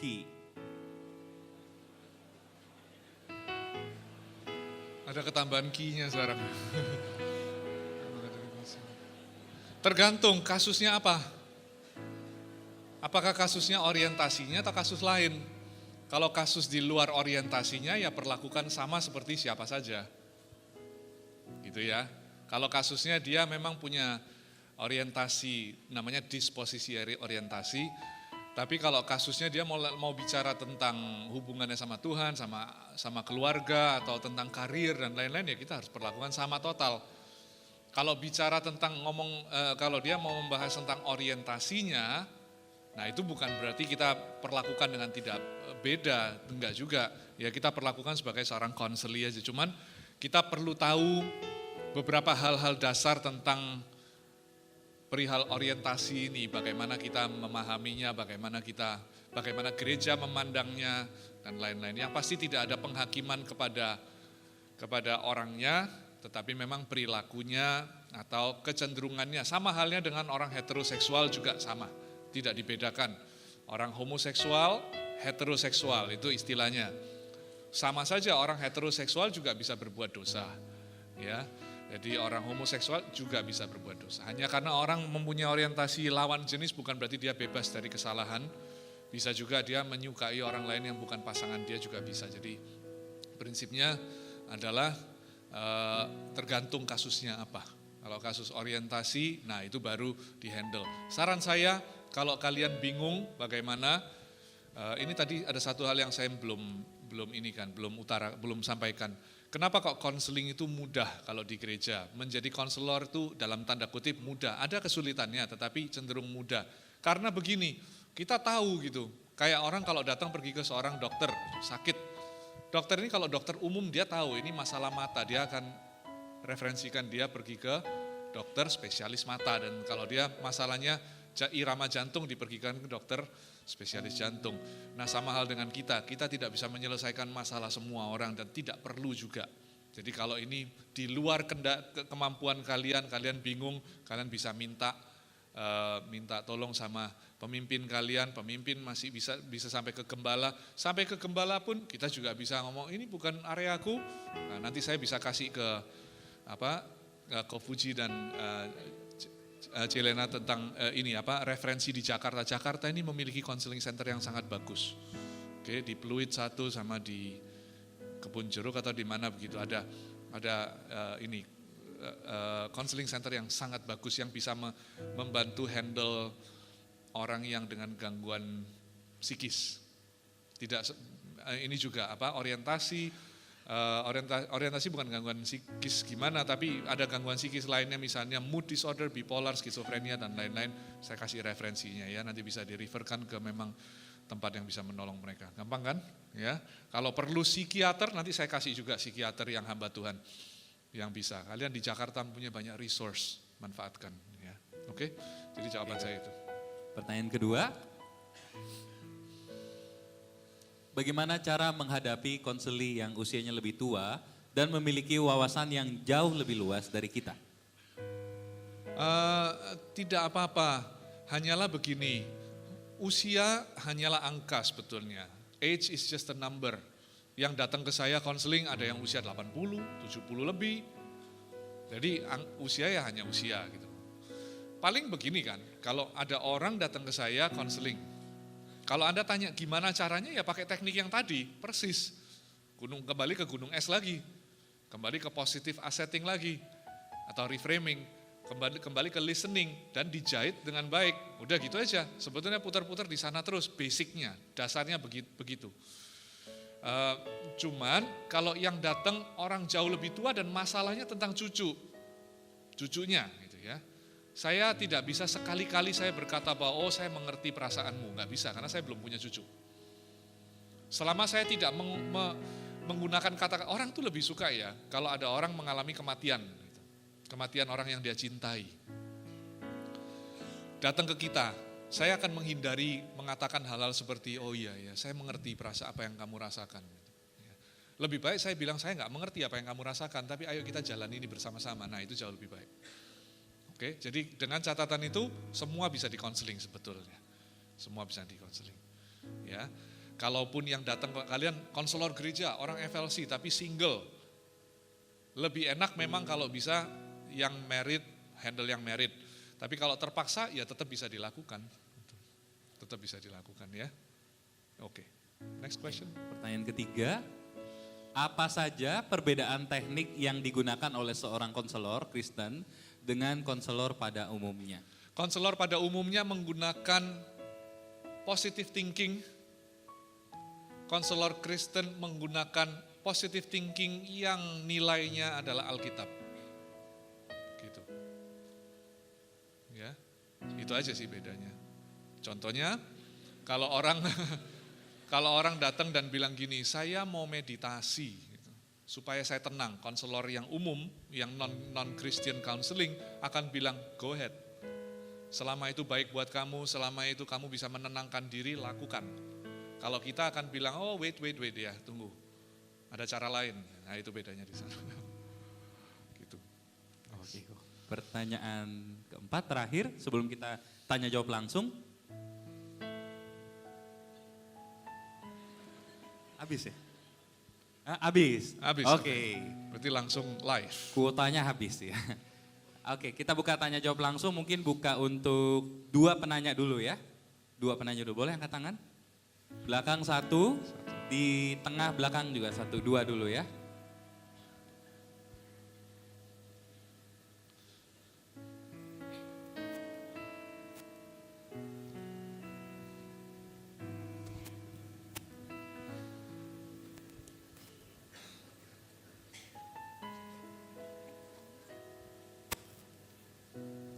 Oke. Mulai ya. Malam Pastor. Saya mau tanya, ini pengalaman sih baru-baru ini. Saya itu jadi ada teman saya itu non Kristen. Nah dia itu kakaknya punya masalah. Nah kakaknya juga non Kristen, tapi dia tahu kalau saya pelayanan di gereja gitu dan CGL. Jadi dia mau minta ketemu lah untuk konseling. Adiknya tuh teman saya tuh cerita lah ya tentang masalahnya. Itu masalahnya berhubungan dengan narkoba gitu, dengan masa lalunya tuh narkoba sehingga sekarang tuh ada gangguan-gangguan dalam hidupnya, tapi dia juga nggak tahu, nggak jelas gitu. Udah ke psikolog, ke psikiater gitu. Saya terus terang saya terintimidasi sih, maksudnya dia udah ke psikolog, ke psikiater, mereka nggak bisa memberikan jawaban pasti, terus maunya ke saya dan belum pernah ikut training gitu, CGL baru, saya jadi kayak ngundur-ngundur juga sebenarnya mau ketemu gitu. Nah untuk situasi seperti ini, di mana kita tuh benar-benar bukan bidangnya, di luar kapasitas kita, oh ya terus terang saya udah tanya ke leader gitu sebelumnya, terus dikasih jawaban-jawaban lah ya. Tapi terus terang saya sendiri tuh nggak pede gitu, karena ini benar-benar saya nggak pernah berhubungan dengan narkoba, nggak pernah punya pergaulan tentang itu. Nah itu gimana Pastor caranya untuk ini membantu lah, saya pengen membantu tapi saya nggak tahu gimana caranya. Oke. Gitu, thank you. Oke, itu pertanyaan yang bagus. Itu sama dengan orang kena serangan jantung tapi pergi ke dokter umum gitu aja ya, anggap aja begitu ya. Nah sama dokter umumnya gimana? Dokter umum kan nggak bisa, aduh aku nggak pede menemui dia. Minimal dia masuk dulu, dia lakukan yang basic-basic aja kan. Ya ditensi, diobservasi, dilihat hasil labnya apa, habis itu kasih surat rujukan ke dokter spesialis jantung. Tapi sebelum itu terjadi masih ada yang bisa dilakukan sama dokter umum itu. Ya, yaitu Anda bisa melakukan hal-hal tertentu. Konseling itu pada dasarnya waktu tadi kita bilang, pokoknya kalau bingung, saya kasih jurusnya. Kalau Anda bingung, Anda kalau mau nggak bingung, Anda harus mempunyai jam terbang 100 jam. 100 jam kebingungannya hilang banyak. Oke? Kebingungannya berkurang banyak. Itu yang saya alami dan itu memang basically begitu. Dulu 100 jam pertama saya hantam aja, saya hajar semua kasus saya ambil. Malah lapar kasus waktu itu. Salah satunya karena memang diharuskan. Karena harus clock in untuk menjadi register saya dulu ikut di asosiasi di Singapura. Itu mereka harus clock in 500 jam. Ya. Jadi saya kejar itu dan saya notice masuk 100 jam itu saya bingung banget. Benar-benar bingung, saya bisa empati apa yang dialami sama teman kita. Karena orang ngomong kita panik kan, kita mikir ini mau diapain. Ini mau diapain. Saya rasa dokter-dokter muda yang praktek di UGD itu semua mengalami kayak gitu juga. Ya. Jadi kita panik gitu. Tapi nggak apa-apa, when in doubt just listen. Pada waktu bingung, dengerin. Pokoknya bisa memulai dengan pertanyaan pertama, dengerin, akhirnya dijahit. Udah, itu aja dulu. Apalagi kalau konteksnya gereja, ujung-ujungnya can I pray for you kan gitu ya. Boleh saya doakan kamu. Tadi demo yang tadi itu menunjukkan bahwa kalau kita itu mengekspos kita punya problem atau kelemahan, begitu diekspos, problem kita itu selesai 50%. Nggak percaya? Coba Anda punya kecanduan yang diam-diam gitu. Misal di rumah itu terjerat pornografi gitu. Cari orang yang Anda percaya, dibongkar, dikasih tahu, aku punya masalah. Aku lemah di area ini dan itu. Atau hatiku mulai selingkuh ini, jatuh hati sama perempuan lain atau pria lain dan lain-lain. Cari orang yang Anda bisa percaya dulu, belum tentu harus pasangan Anda. Konsultasi dulu dengan gembala dan lain-lain. Beritahu dulu itu, maka itu akan hilang separuh. Jadi tugas kita waktu mendengarkan, kita sudah menolong orang itu ya antara separuh atau kalau kasusnya berat mungkin lebih sedikit, tapi paling tidak kita sudah menolong di area itu. Ya, area itu lalu kita pokoknya ditutup dengan baik. Nah, waktu itu kita evaluasi, ini bisa kita lanjutin enggak? Kalau mau dicoba 2 atau 3 kali ketemu. Kalau 2 atau 3 kali bertemu dan ternyata hasilnya tidak maksimal dan kita merasa ini kalau diterusin juga harusnya sih enggak sampai rugi sih, tidak mungkin rugi, orang didengerin sama didoain itu enggak ada rugi. Tapi kalau kita merasa dia bisa lebih maksimal di tempat lain, kita kasih dia referensi. Nanti referensinya saya bagikan ke Pak Gembala sama Ibu, nanti bisa dicoba kalau memang itu kalian bisa minta. Ya, tapi kan memang kita tidak endorse center mana-mana, jadi mungkin tanyanya personal aja ya, bukan diumumkan secara umum gitu. Semoga menjawab. Oke, pertanyaan kedua di belakang tengah tadi. Sebelah. Oh, di situ. Oke. Oke kok, malam Ya, kok. malam. Jadi aku mau nanya, ini mungkin secara teoretikal kali ya. Kalau bisa dalam praktik konselor, itu boleh gak sih kalau misalnya konselornya itu kayak ngelihat answer. For example gini, kita tahu nih orang itu lagi sedih. Oh, kamu lagi sedih ya. Jadi kita tuh langsung menembak jawaban atau dugaan-dugaan yang kita ketahui. Oh. Itu secara teori. Terus yang kedua itu aku mau nanya sih, ini mungkin case kali ya. Kan kita tahu bahwa kita tuh nggak mungkin bisa memahami 100% apa yang dialami oleh orang lain, ya kan? Kita juga nggak mungkin bisa tahu, for example misalnya, mungkin masalah dia itu bagi kita cuman sekedar air doang nih, tapi bagi orang itu mungkin seperti batu bata yang besar, yang berat gitu loh. Gimana caranya kalau misalnya orang itu sampai di praise, and then ya bahkan sampai there is no hope, gak ada makna hidup lagi, and dia tuh mau mengakhir hidupnya. At the end kita sudah coba cerita, kita sudah tabur benih firman, tapi itu nggak efek. Nah hal seperti itu gimana gitu loh, maksudnya gimana cara bangkitin hope-nya. Oke. Kayak gitu. Good question. Yang pertama, boleh nggak kita menduga-duga begitu kan? Boleh. Cuman untuk diutarakannya jangan terlalu cepat. Dengerin dulu, makanya itu tujuannya good listener. Good listener itu dengerin dulu. Ini yang terjadi sama suami istri. Ya, sering terjadinya begini. Istri ngomong begini, ngomong sesuatu lah. Dia bilang, Pak atau sayang, aku tadi jengkel sekali waktu di tempat pekerjaan. Karena ada sesuatu kejadian gitu. Lalu suami kalau bukan pendengar yang baik, dia akan bilang begini, ya pindah aja kerjaan. Yang istrinya bilang, aku tuh gak minta solusi, aku cuma minta didengerin. Masalahnya kita pria kan troubleshooting mode-nya troubleshooting terus, jadi akhirnya ngasih solusi, padahal ngasih solusi di mana tidak diminta sebetulnya. Jadi kita mesti hati-hati. Kita tahu dia gini, kita punya asumsi itu diuji, di double check. Dengerin dulu, ditanyain pelan-pelan, kalau memang tepat ya udah. Tapi kalau enggak jangan dipaksain, enggak, harusnya kamu sedih.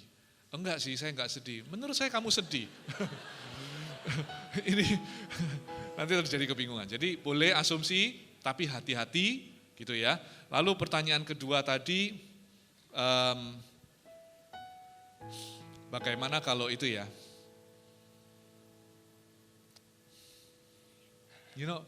Tiba-tiba saya ngeblank. Pertanyaan kedua apa tadi? Bagaimana kalau kehilangan harapan? Ya, oke. Bagaimana kalau kehilangan harapan? Oke. Hari ini yang saya ajarkan tuh very basic. Oke. Sebetulnya kalau mau tarik lebih panjang itu banyak. Oke, kalau kehilangan harapan ngomongnya begini, kalau perceraian begini, itu banyak sekali halnya. Oke, saya kasih yang kehilangan harapan. Kehilangan harapan itu kita bedakan horizontal sama vertikal. Kita ajarkan. Nah, cara mengajarkannya setiap orang beda-beda. Boleh sih langsung diomongkan, tapi ngomongnya di belakang ya, jangan di depan langsung. Gini. Salib itu kan horizontal sama vertikal. Banyak orang itu hilang harapan karena harapannya diletakkan di horizontal. Kalaupun dibilang enggak kok, harapanku kuletakkan pada Tuhan, vertikal. Karena Tuhan sanggup mengubahkan horizontal, balik horizontal lagi. Betul? Harapan yang sesungguhnya kalau mau bicara harapan secara konteks Kristen, itu adalah sekalipun pun arah tidak berbuah, aku tetap bersorak-sorai. Nah itu, sekalipun cawan ini tidak kalau bisa cawan ini berlalu, tetapi jikalau tidak, kehendak Tuhan yang terjadi. Kalau bisa orang begitu, maka hidupnya akan damai. Jadi kita tariknya ke arah vertikal, supaya orang ini jangan kita fokuskan di horizontal, karena horizontalnya dia akan bilang, aku hilang harapan karena, saya beri contoh gini deh, ada satu anak mahasiswa datang ke saya, sama papa mamanya, mahasiswa, ini semua non-Kristen ya, non-Kristen, ini Anda bayangkan ini non-Kristen semua. Dia datang, pertama dia berusaha untuk gantung diri, tertolong, ya kalau nggak tertolong nggak ada di sana, dia tertolong.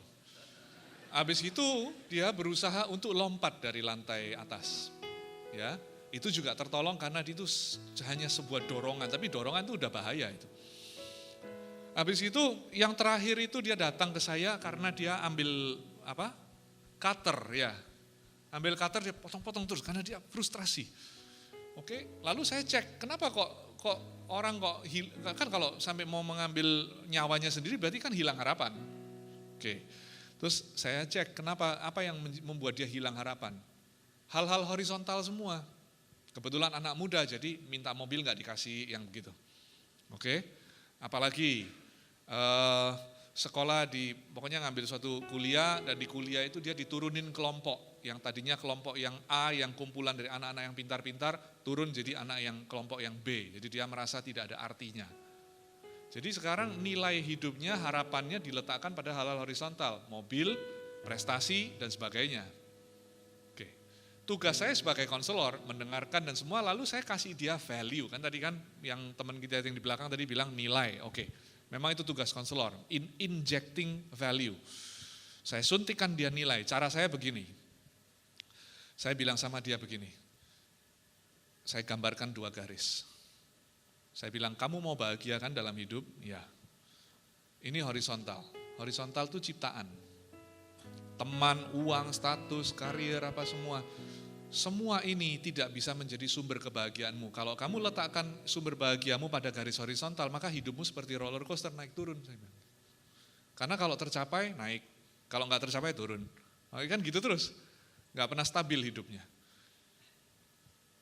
Terus dia setuju. Setelah dia setuju, terus saya bilang sama dia, harapanmu, kebahagiaanmu, sumbernya itu di sini loh, vertikal. Sumbernya di vertikal. Terus saya bilang sama dia begini, saya jelasin maksud saya vertikal ya. Saya kasih dia perumpamaan tentang Injil. Saya bilang sama dia,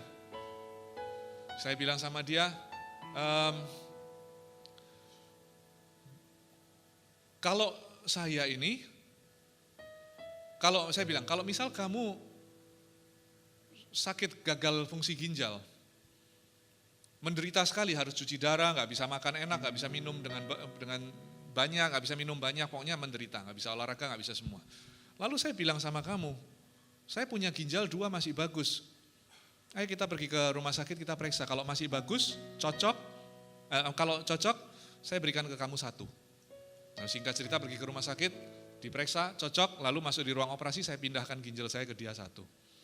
Nah, dia dapat harapan sekarang. Dia dapat ginjal yang baru, dia bisa hidup, dia bisa keluar dari sana. Saya tanya sama dia, kamu happy gak? Kamu bahagia gak? Dia bilang, ya bahagia.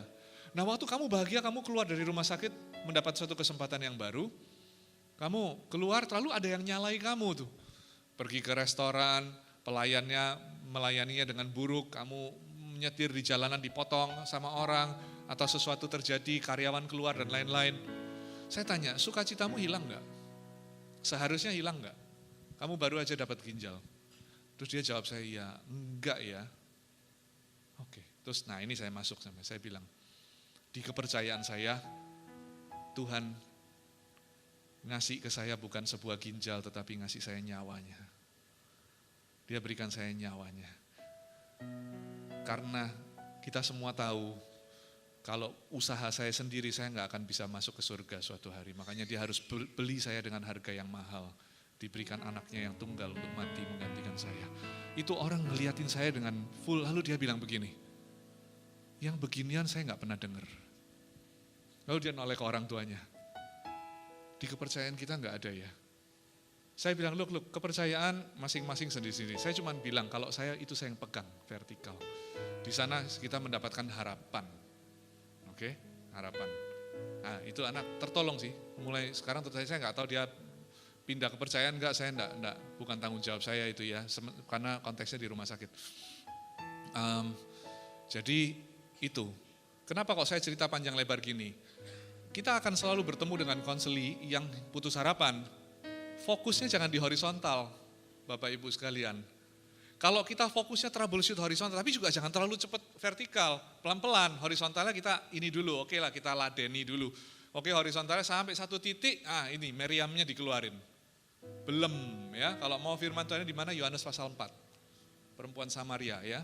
Dia punya suami udah sampai 6, tapi nggak bisa bahagia. Makanya minum dari aku kamu nggak akan pernah haus lagi. Itu konsepnya di sana. Jadi semoga itu menjawab. Oke? Ada lagi? Kok titip pertanyaan dari MC. Yes. Keuntungan. Oke. Kok dengan cepat. Kalau tadi kan dari tadi cara konselornya adalah banyak mendengarkan, banyak bertanya. Bagaimana kalau kita ketemu konseli yang kekeh dengan value bahwa misalnya orientasi seksnya yang menyimpang itu adalah sesuatu yang ada pembenarannya. Oke. Sementara kan nggak bisa langsung cut, itu dosa. Nggak bisa. Iya, cara nyampeinnya gimana sih kok? Kalau dia masih dalam posisi yang dia nggak mau dibenerin, kita tanya sama dia, apa yang bisa saya bantu? Kayak tadi itu, saya mau memastikan, anything else I can help you with?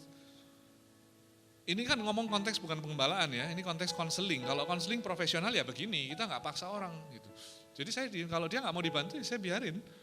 Maksudnya ya gimana gitu, ya kan? Saya akan berusaha untuk influence dia. Tetapi saya akan tanya, oke, dia bilang menurut saya ini ada orientasi gini.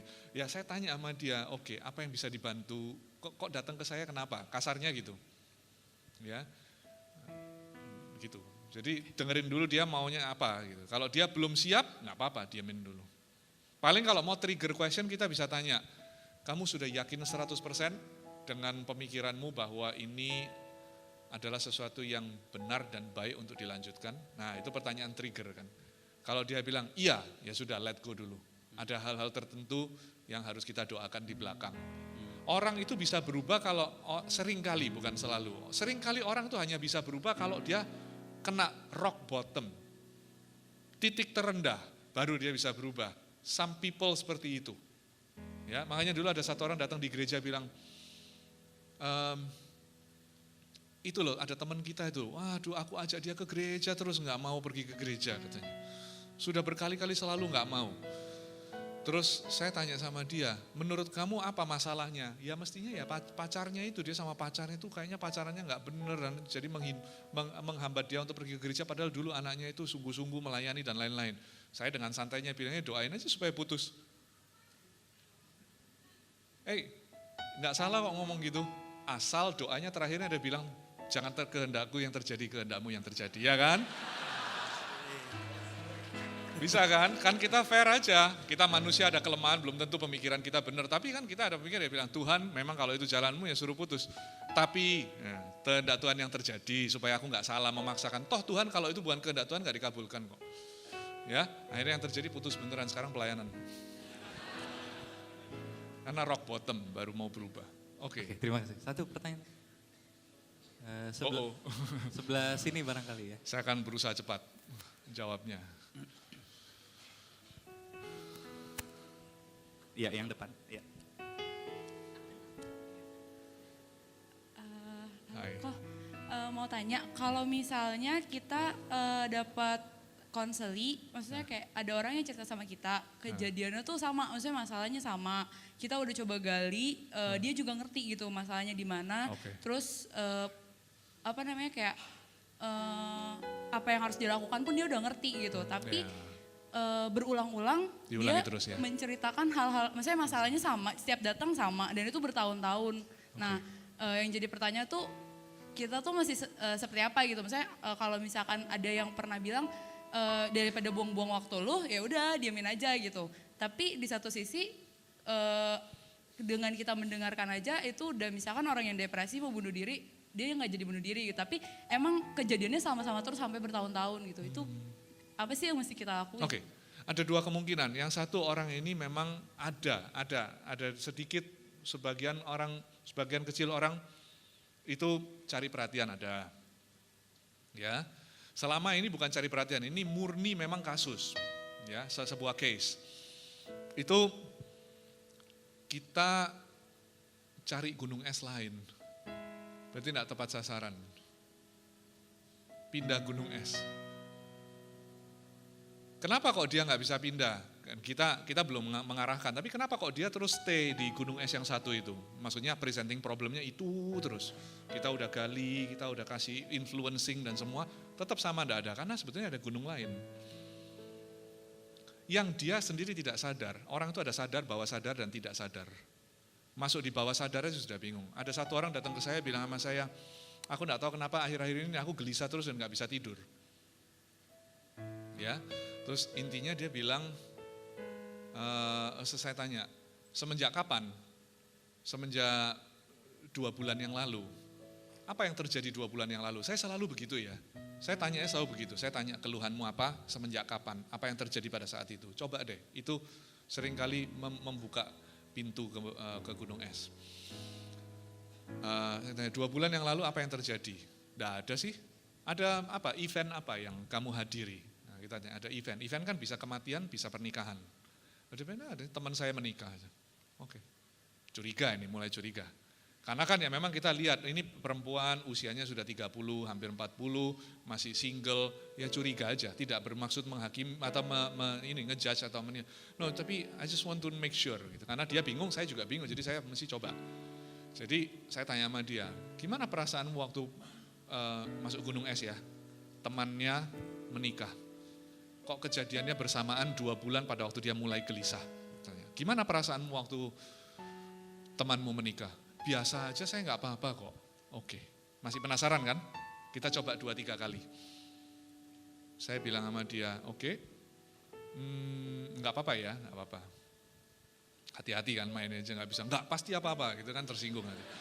Jadi saya coba lagi lewat pintu lain, saya bilang begini, dia bilang enggak apa-apa kok, ya memang ada teman-teman saya tanya gitu, tapi aku tuh enggak bingung, aku enggak menikah pun enggak apa-apa, dia bilang gitu, bayangin, itu sudah ngeluarin satu kesimpulan seperti itu. Saya enggak menikah pun enggak apa-apa, saya enggak terganggu, cuman saya pingin sekarang ditolong dong, ini gelisahnya kenapa?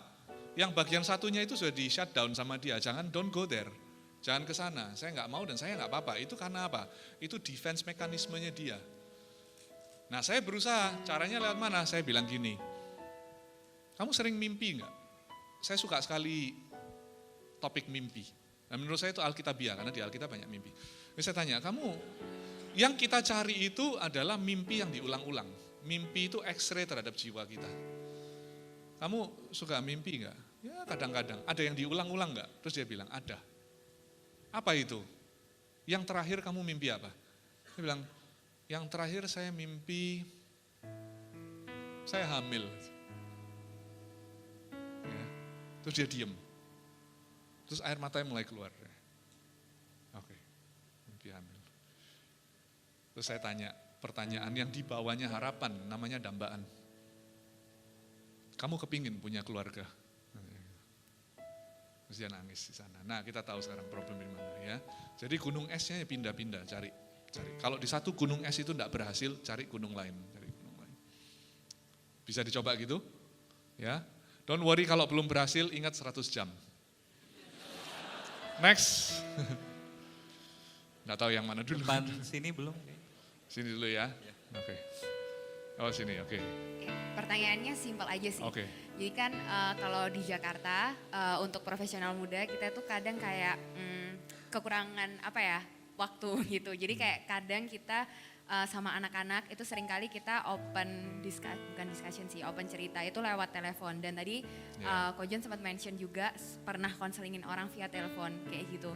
Kira-kira ada perbedaan nggak ya dengan konseling orang face to face, kayak ada tips and triknya nggak? Terus sama yang kedua mau tanya, ini sempat mention juga menghadapi orang yang cermat, konseling yang cermat kayak gitu, ada tips and triknya nggak ya? Oke. Thank you. Oke, cermat sama telepon. Oke, yang telepon dulu ya. Bedanya nggak terlalu banyak sih. Ya, bedanya cuman kita nggak bisa lihat emosi sama mimik wajahnya itu aja. Tapi kita bisa coba dengarkan. Kalaupun nggak bisa melihat ya nggak apa-apa. Kalau kita pingin tahunya, kita pingin tahu kita bisa tanya apa yang kamu rasakan sekarang. Sambil kamu baru ngomong begitu rasanya apa kan dia bisa utarakan ya. Kalau nangis juga kita bisa sense dia mungkin emotional dan lain-lain. Oke, ya. Yang kedua tadi, cermat itu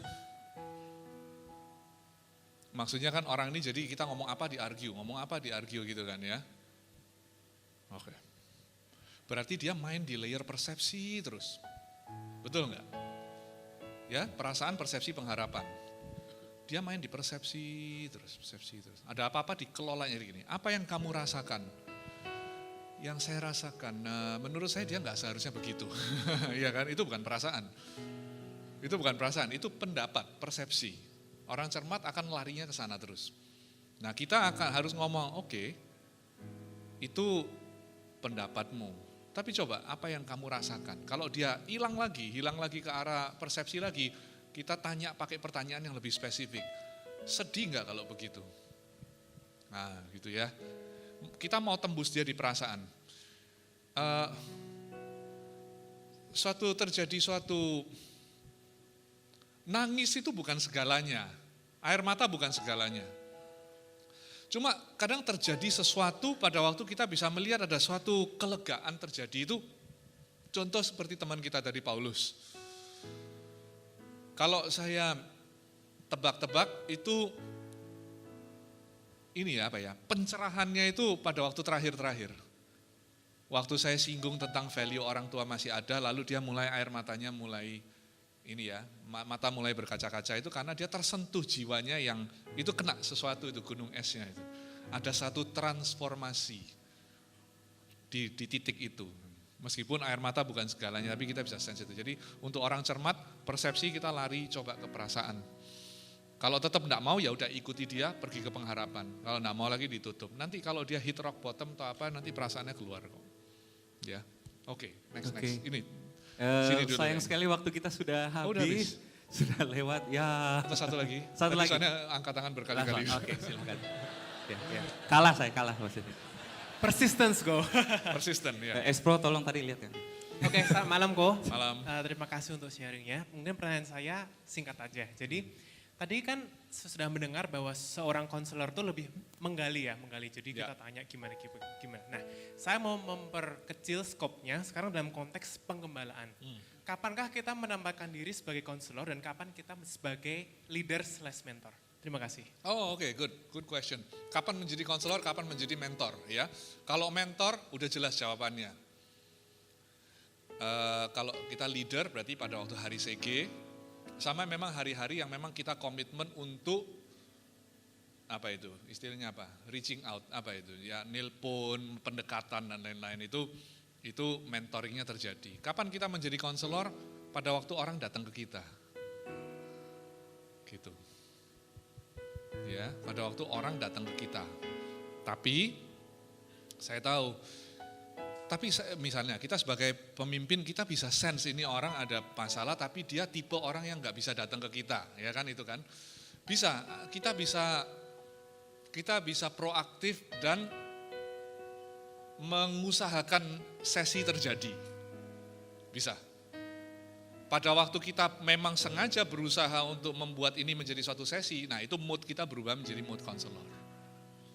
Karena dengan sengaja kita memang mau masuk di dalam sesi konseling yang kita picu untuk terjadi. Nah pertanyaannya kan gimana cara picunya kan? Gunung es bisa dipakai. Teman baik saya itu papanya habis operasi jantung. Dan teman saya bilang, papaku ini terpukul, kamu bisa nggak datang ke rumah ngomong sama dia, tapi dia ini susah loh, sekarang menutup diri dan nggak mau bicara. Nah kita gimana juga, secara teori kita bilang ya tunggu dong kalau dia mau datang baru lebih enak. Iya tapi masalahnya teman minta tolong kan gitu. Ya sudah saya datang ke sana. Lalu saya lihat papanya lagi siram-siram tanaman begini. Saya datang ke sebelahnya.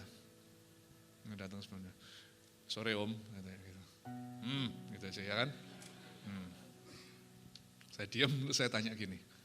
Dengar-dengar habis operasi Om. Iya kok tahu? Dikasih tahu sama anaknya. Terus saya picu pakai perasaan, langsung masuk di pintu perasaan, langsung. Karena kan presenting problem sudah jelas, habis operasi. Langsung masuk perasaan. Saya bayangkan waktu digelinding masuk di ruang operasi itu perasaannya pasti takut ya Om ya. Dia langsung noleh saya takut luar biasa, katanya dia bilang gitu. Nah langsung terjadi. Dengerin aja dulu. Selain takut, apalagi ya Om ya kira-kira yang dirasakan, saya nggak pernah ngerasain soalnya. Wah itu kaki saya nggak ada rasanya katanya, saya nggak tahu saya bangun dari sana karena ini jantung, saya nggak tahu saya bisa masih hidup untuk melihat anak istri dan lain-lain, nggak cerita, ya udah dengerin dulu aja. Namanya building trust. Sesi pertama itu building trust, betulnya kalau teorinya sesi pertama itu nggak ngapa-ngapain. Kalau mau fundamental banget ya, sesi pertama jangan ngapa-ngapain, cuma membangun kepercayaan aja. Gitu. Ya udah saya building trust sama dia. Udah, saya tanya sedikit-sedikit, wah menurut Om kalau sudah semua ini terjadi sekarang apa hal baik yang bisa dipetik dari semua ini? Ya lebih cinta sama keluarga lah ya, lebih perhatikan waktu apa-apa gitu. Nah ke depan apa yang diharapkan gitu. Saya berharap saya bisa tetap sehat ini, oke Om. Kita doakan terus ya. Udah selesai saya pulang, berapa hari kemudian ditanyain lagi, papaku nanya kamu kok gak datang lagi katanya. Saya lagi duduk di fisioterapi karena waktu itu ada sobek otot di sini terus di fisioterapi. Saya duduk fisioterapinya terapi. Saya iseng-iseng, makanya saya ngapain sih kamu itu ya kan? Terus saya tanya gini, tinggalnya sama siapa? Sus, sama mama. Oh umur berapa mama? Oh, umur sekian. Sehat ya mama? Enggak, mama saya sakit kasihan. Oh ya kan? Mulai. Anda tahu itu fisioterapi itu sambil air matanya itu enggak pernah berhenti. Puasa semua. Ya, jadi bisa dipicu kalau mau. Tapi kalau begitu kita memang bersedia micu, kita masuk di mood counseling pakai gunung es. Oke? Oke, kita boleh kasih tepuk tangan. Puji Tuhan, sesi pertama sudah diselesaikan dengan baik dan saya percaya setiap kita mendapatkan berkat yang begitu luar biasa melalui sesi ini. Terima kasih buat Pak John Mantova dan untuk sesi berikutnya adalah sesi di mana Pak John akan menjawab setiap pertanyaan-pertanyaan yang Anda ajukan. Untuk itu, jangan ragu-ragu, tuliskan pertanyaan Anda di link ini, sehingga nantinya Pak John bisa menjawab. Jangan tanya yang gampang-gampang, tanya yang paling susah, supaya Anda bisa mengerti dan memahami dengan lebih kaya lagi. Oke, kita akhiri sesi ini, kita akan berdoa terlebih dahulu. Terima kasih Tuhan, buat kasih-Mu, buat kebaikan-Mu, kami sudah menerima impartasi yang baik di dalam training ini dan kami percaya kami akan melayani dengan lebih luar biasa lagi lewat pengurapan-Mu, maka setiap pengetahuan itu akan menjadi hikmat dan kebijaksanaan untuk kami bisa melayani setiap jemaat dan juga orang-orang yang Tuhan kirimkan dalam kehidupan kami. Semua para volunteer FLC dan leaders akan melayani dengan penuh kuasa dan urapan-Mu Tuhan. Terima kasih Bapa. Kami menyerahkan seluruh kehidupan kami, pakai hidup kami Tuhan untuk mempermuliakan nama-Mu.